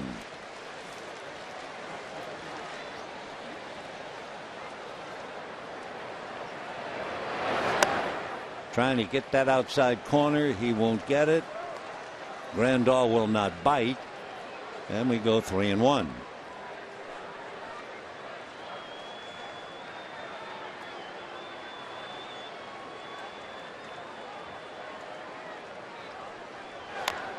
Little nubber out in front of the plate. It will be Lopez. 2 out in the 6th inning. And Juan Uribe, who has grounded to short and doubled to right, coming up. The double means he has extended his hitting streak. He's now hit safely in 11 straight. Following Uribe would be Greinke's spot, and Alex Guerrero comes out on deck. So Rick Honeycutt talking to Greinke, cooling off. Did a great job when you realize how wobbly he was in the first 3 innings. Off speed, ball 1. That's what the good ones do. Somehow or other, they find a way to beat you.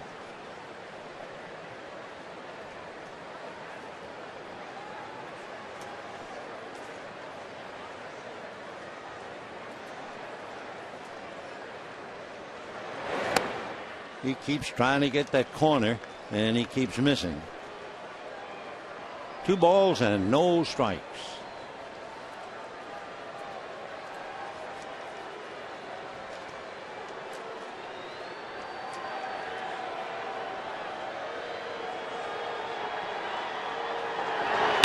And a fly ball to right. Maxwell is right there. And that'll be that. Nice inning for Javi Lopez. So we have 7 innings in the books. Greinke now has the rest of the evening off. Greinke thanking Grandal for calling the first 6. Adam Liebertor is coming in from the bullpen, and we'll be back.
Baseball on Sportsnet LA is brought to you by Jack in the Box. Jack's hottest sandwich is back. Head to Jack in the Box for Jack's Blazing Chicken Sandwich. And by Nissan. Choose Nissan today for great offers on our most exciting lineup ever. Choose Nissan.com. 7th inning with the Dodgers holding on to a 7-3 lead. Adam Liebertor coming in. He'll be pitching to Nori Aoki, then Panik and Pagan. Aoki single scored a run, walked and flied to right. Foul ball into the stands off third. Aoki, most of the time, his foul balls is the fact he's late on the pitch. At least in the games against the Dodgers, he's hit him in the Dodger dugout and all over the stands behind the home dugout. And a strike. 0-2.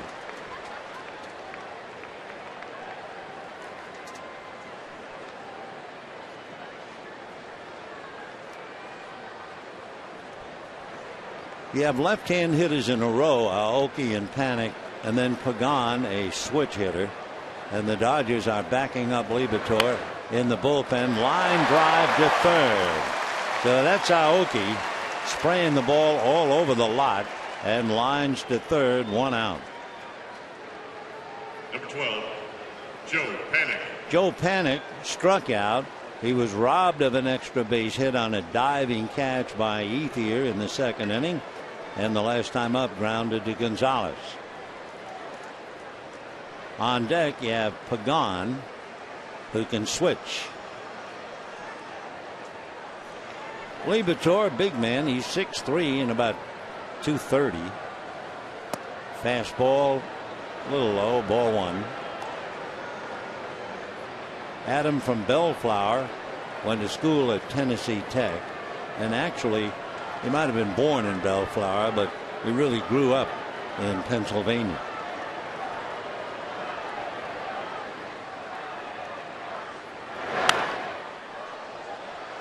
At 93, Ed hurried up to the plate. Panik a little late on it.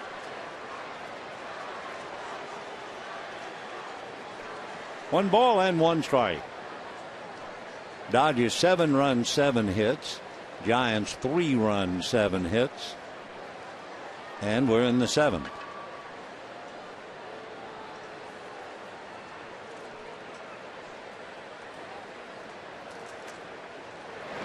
Fastball at 94. So Adam throwing hard.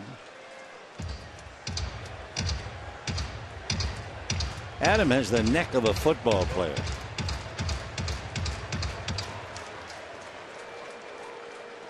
Like the trunk of a tree.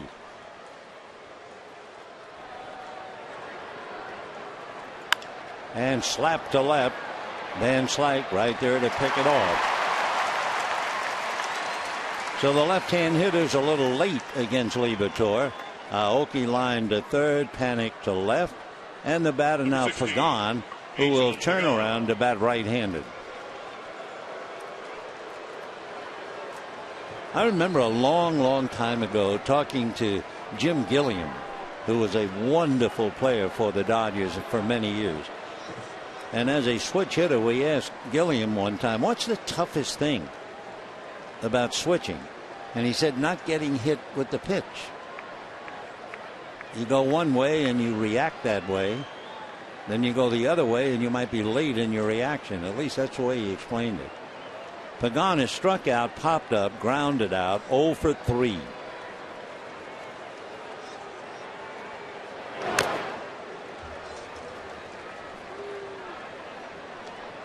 Angel with a 5-game hitting streak.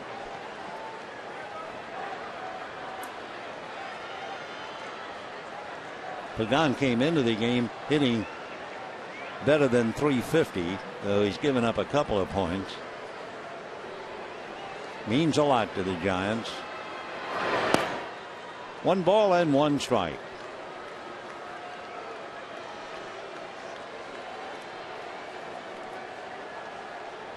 Greinke went 6, made 110 pitches, and Liberatore trying to get the club through the 7th. Well, Pagan certainly didn't get cheated on that swing. That was everything he had.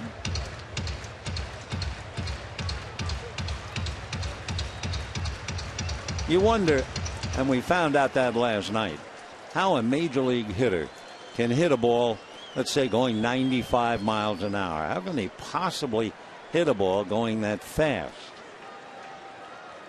Last night, Arizona had their pitcher hit by a line drive off the bat of Carlos Gonzalez. And since they check everything that ball players do, they check Gonzalez' swing. And the swing was going at 115 miles an hour. That's how they can hit 95-mile-an-hour fastballs. Strike 3 called on a 95-mile-an-hour fastball. So Pagan strikes out twice, goes 0 for 4. Nice inning for Liberatore. He just let that thing fly. And at the end of 6.5, 7-3 Dodgers.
Dodgers lead 7-3. Bottom of the 7th inning. Alex Guerrero will be batting for Liberatore against the right-hander Gene Machi. Machi 1-0, good ERA of 2.5. Gene spent a long time, 13 years in the minor league, so he certainly has paid his dues. And Guerrero will be batting for Liberatore.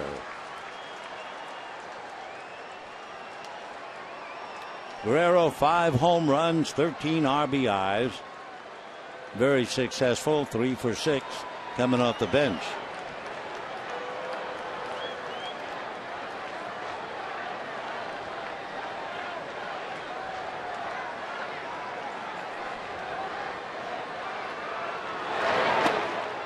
Strike on the inside corner.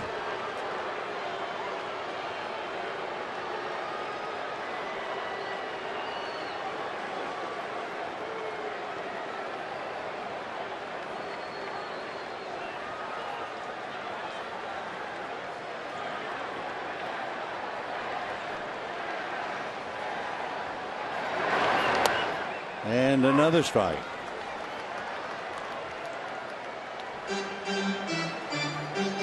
Alex just nodding yes to the plate umpire, Sean Barber.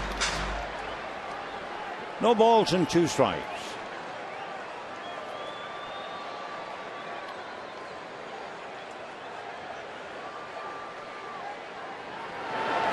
And down goes Guerrero. So 1 away. And the batter will be Jock Peterson. By the way, what's ahead for the Dodgers? Well, tomorrow's an off day. And then here comes Arizona. Friday, Saturday, and Sunday. Remember the Saturday game at 6 p.m. Then the Dodgers will pack up and go on a road trip. That'll take them to Milwaukee for 4 and Colorado for 3. Tell you one thing about Colorado. They were very impressive. Don't know if Colorado can get good pitching in the rarefied air, but 7 guys in that lineup can really play and hit. So the Rockies began the day 1 game behind the Dodgers.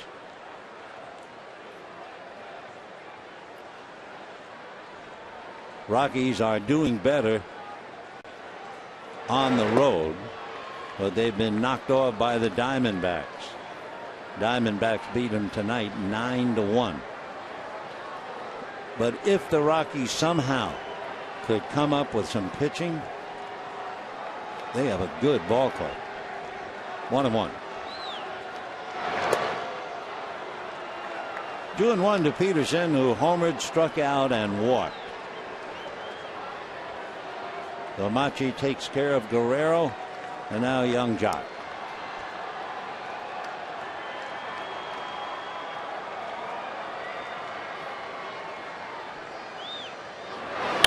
And that's hit to center.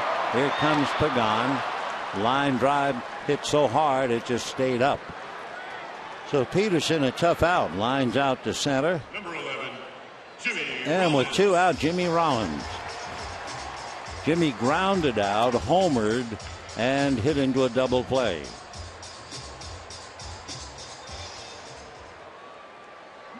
Giants are forever involved in double plays. Giants have hit into 21 and they've turned 23. And ball 1.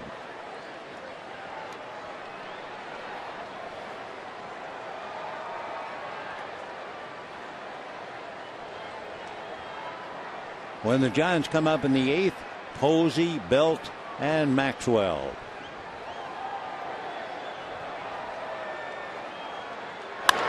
And a fly ball to right center. It's playable. Pagan is there. So Machi comes in, gets Quethrick out, and at the end of 7, Dodgers 7, Giants 3.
under in attendance on May 3rd. And you'll get a kid's Yasiel Puig replica jersey presented by Rice Krispie Treats. For more information, be sure to go to Dodgers.com/promotion. Big crowd saw a lot of extra base hits in the first couple of innings. Since then, the pitching has settled down. And here we are in the 8th inning.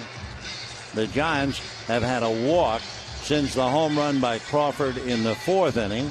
And the Dodgers have had one single since they scored in the 4th. So the last 3 innings have been very quiet. Buster Posey, first ball hitter, single to center, struck out, hit back to the box. And Chris Hatcher on the mound. Ball 1.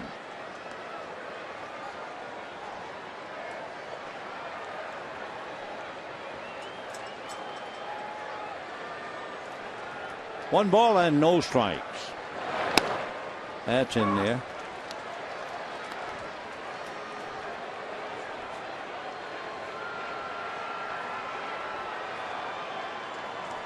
Giants going home to continue that rather remarkable attendance record that they hold. 1-2.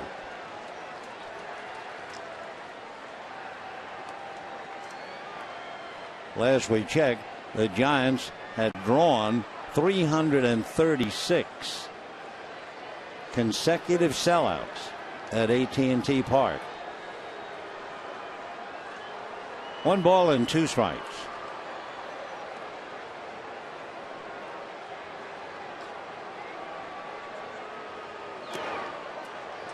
Just did hold up, or did he?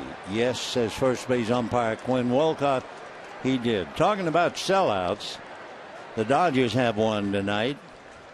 53,285. And we had 50 here last night. In the first game of the series, we had 46. So well over 150,000 for the 3 games.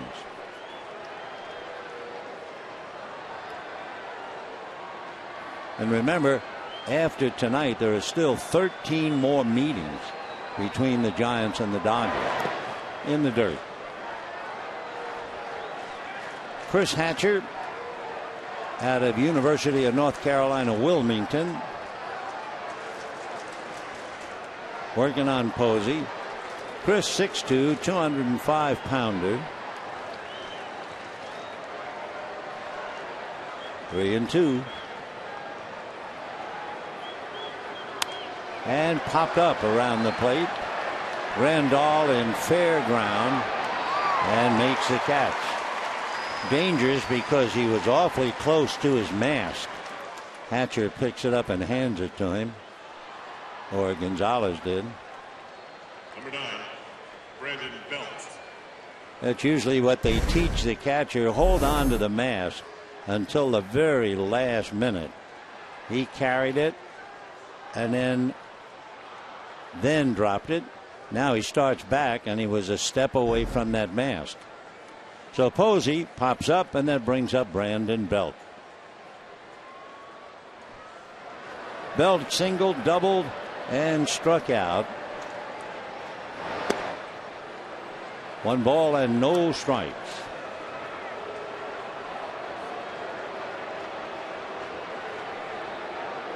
Dodgers will see the Giants again reasonably soon, the middle of May.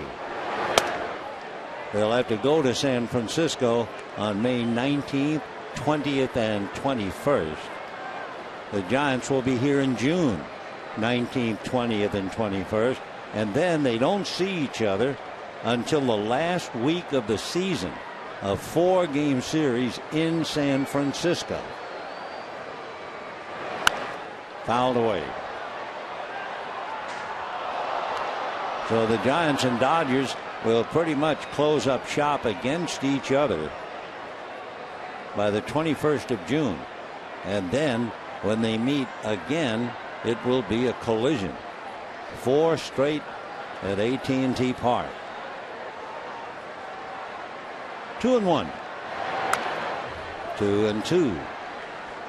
On the weekend, Arizona, it'll be Frias on Friday night, Baker on Saturday night, Anderson Sunday afternoon.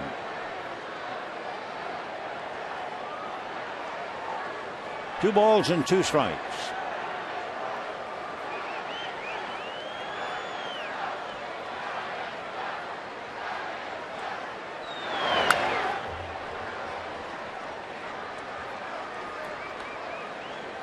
Giants scored in the first. Dodgers exploded for 4 in the first inning. They hit 3 home runs.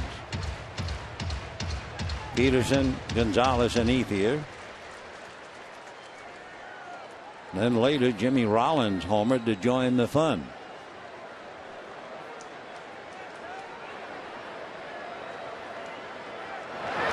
Got him.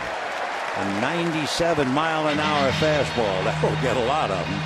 So 2 out in the 8th inning. And the batter will be Justin Maxwell. 8 strikeouts for Dodger pitchers. Greinke had 6. Liebertor had 1. He got Pagan. And now Hatcher takes care of Belt. Maxwell struck out and twice flied to center.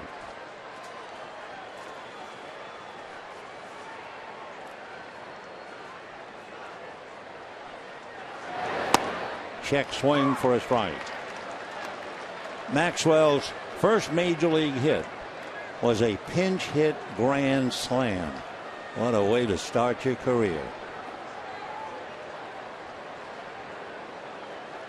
Maxwell, even though he plays the outfield, had Tommy John surgery 5 years ago.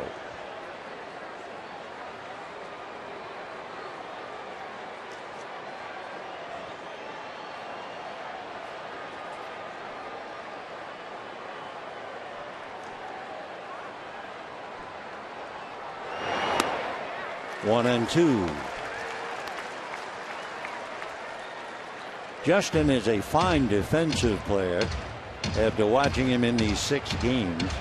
So it's no surprise he was named the Astros' best defensive player 3 years ago by the Wilson Sporting Goods Company. Ground ball, Rollins from the rim. And it gets away from Gonzalez. Dodgers run it down. Maxwell safely on. You'd have to see that from the other side of the bag to see, did the ball go in the dirt? Now we can see it. Casey McGee. No. Actually, as a veteran first baseman, Adrian could have come off the bag and caught that ball and stepped on it to beat Maxwell. It'll be an error 3. So here's McGee.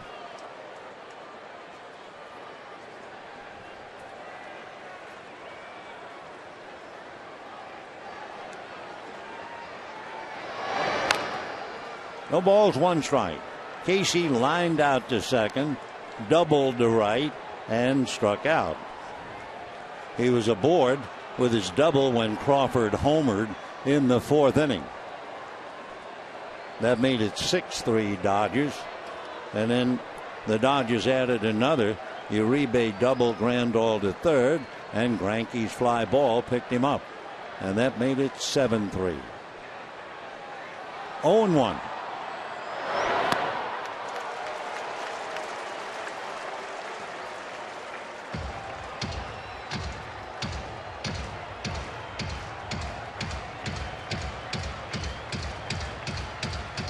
Hatcher trying to put him away.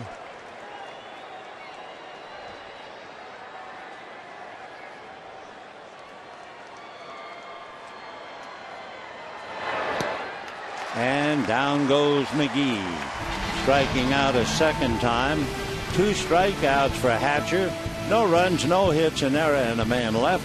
And at the end of 7.5, 7-3 Dodgers.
streaming sports service.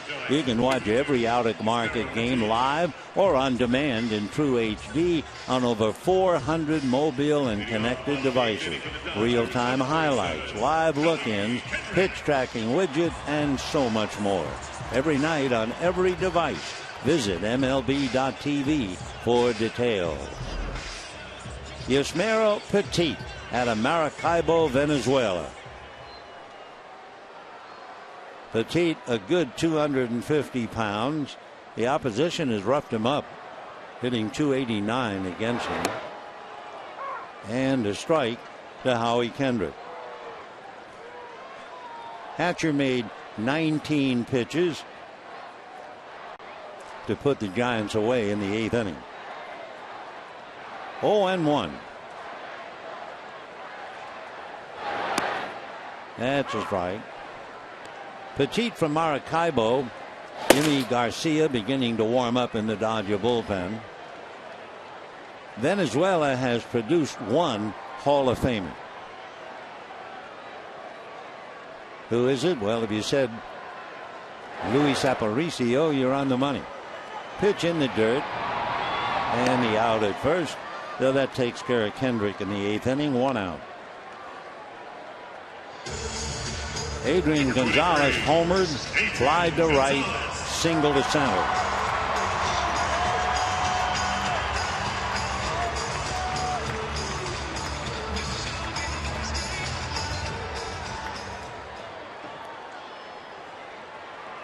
Adrian hitting .388. 7-3 Dodgers, 1 out, bottom of the 8th.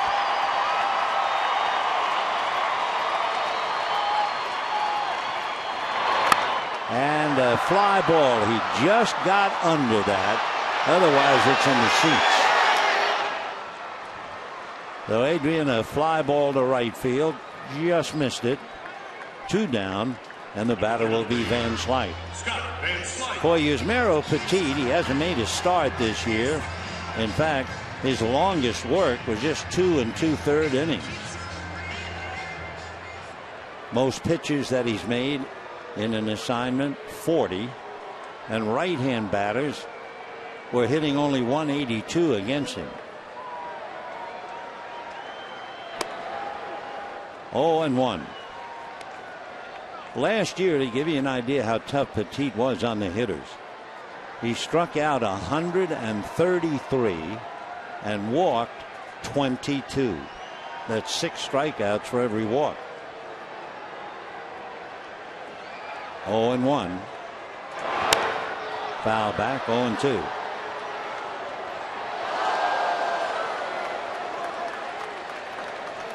Scott Van Slyke walked, had a scoring fly ball, and grounded into a double play. So he has a little 7-game hitting streak on the line.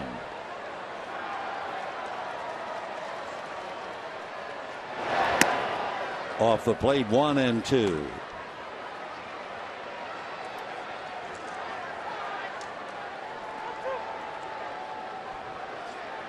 When the Giants bat in the 9th inning, the Giants are due to start off with Crawford. Then there would be a batter for Petit, and that's a shot into the gap, heading for the wall. And Van Slyke has now hit safely in 8 straight with a double.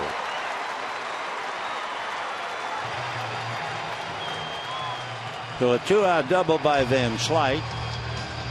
That would be the 3rd double. So the Dodgers have 4 home runs and 3 doubles tonight.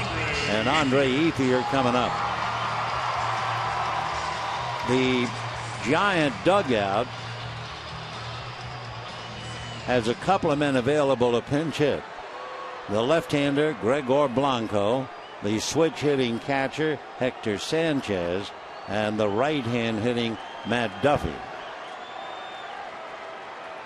Though considering it will be the right-handed Garcia, you expect to see Blanco and or the switch hitting Sanchez. So Yimmy getting ready. For Boshi, not liking the toss of leaving here 4.5 back, but he's going home for a 10-game homestand. 1 ball, no strikes. Good changeup, but it missed. 2-0.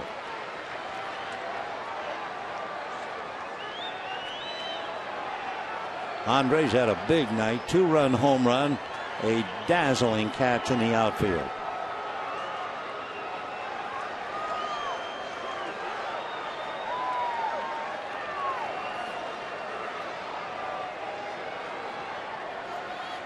Time.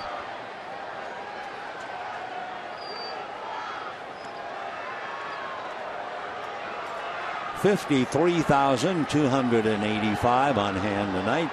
Hope you'll spend a bit of your time with us on the weekend. High fly ball, but playable. Pagan is there. So the Dodgers get a double from Van Slyke and leaving. And Yimi Garcia is leaving the bullpen, heading for the mound. And we're going to the ninth. 7-3 Dodgers.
Scored in the first inning, but the Dodgers came back with 4. Added 2 more in the third, and have pretty well held on ever since. Yimi Garcia in his 11th game with a great earned run average of less than 1, and the opposition hitting just 100 against him, and 18 strikeouts with only 3 walks. They'll be facing Crawford, and it looks like Gregor Blanco, and then Aoki. The Garcia, 6'1", 175 from Mocha in the Dominican Republic. He's made a rapid rise in the Dodger organization. Signed him in 2009. Came up last year briefly and has made a tremendous impression on the Dodgers in spring training, and it's carried on. So here's Crawford. And Blanco is out on deck. Crawford bidding for a perfect night, doubled, homered, and walked.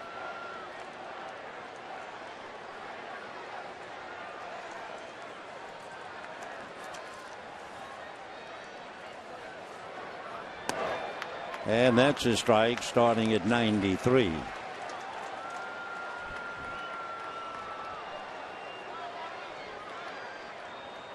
Crawford, who hits left-handers better than right.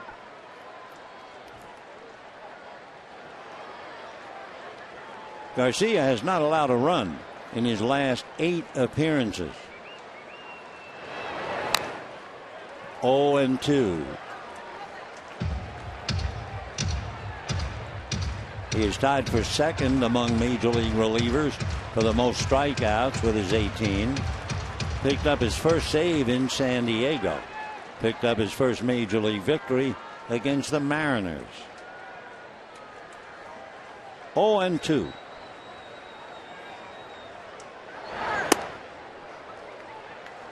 One and two to Brandon Crawford. Gregor Blanco on deck.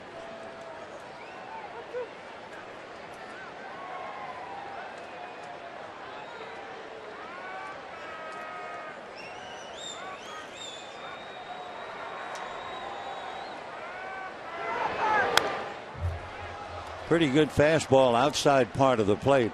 Crawford did well to get a little bit of that and fouled it off.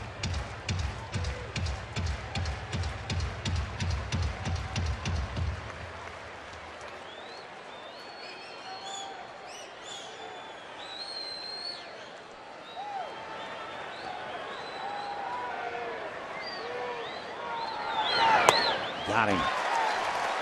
So that's 19 strikeouts for young Garcia. And the batter now, Gregor Blanco. Kenley Jansen, who's thrown off the mound, is getting closer and closer. He'll go out, maybe pitch 6 or 7 times in rehab, and perhaps is on the timetable to be back by the middle of May.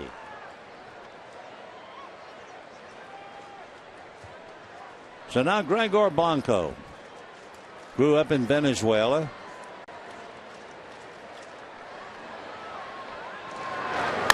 And a hopper right to Kendrick.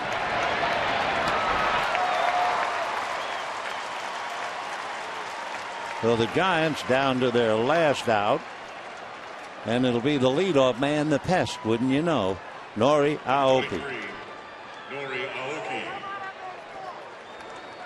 Home runs tonight. Jock Peterson hit one leading off. Adrian Gonzalez hit one, the 4th batter in the 1st inning. Andre Ethier hit one with a man aboard. Jimmy Rollins hit one in the 3rd inning. And then, of course, diving catches by Ethier. Pretty good catch from Jock Peterson. And here's Aoki. Fouled away.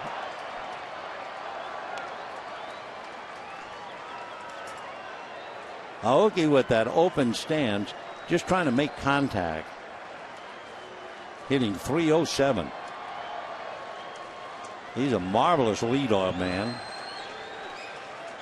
0-1. 1 ball and 1 strike. So as they would say in Japan, Aoki Ichiban, number 1.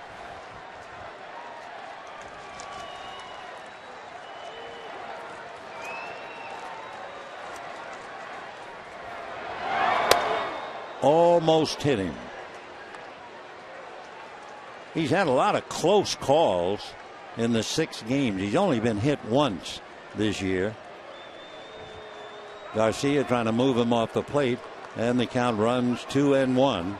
So Bumgarner came in and got the big victory, able to outpitch Kershaw. And the Dodgers now trying to wrap up the series. Aoki fouls it away.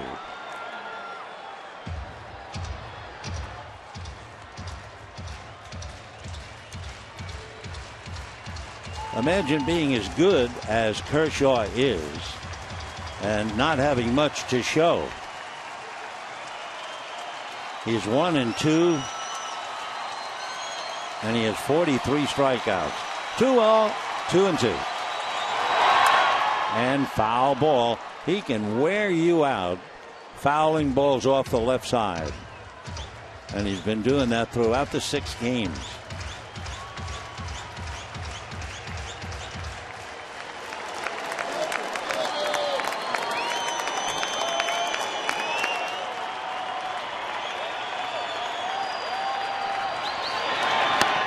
And ball 3.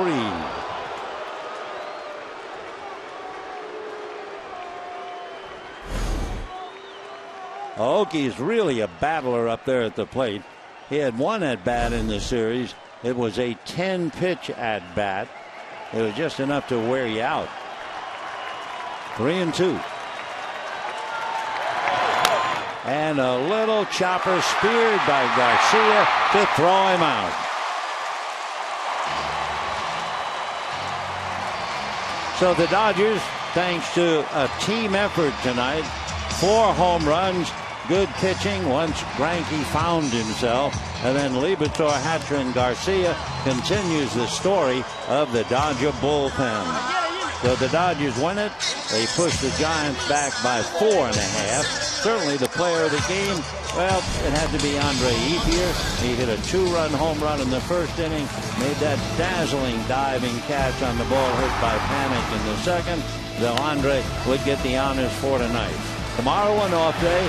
Friday night, Carlos Frias against Ruby De La Rosa and the Arizona Diamondbacks. Hope you'll be out here with us if you possibly can. Till then, we wish you all a very pleasant good evening, everybody.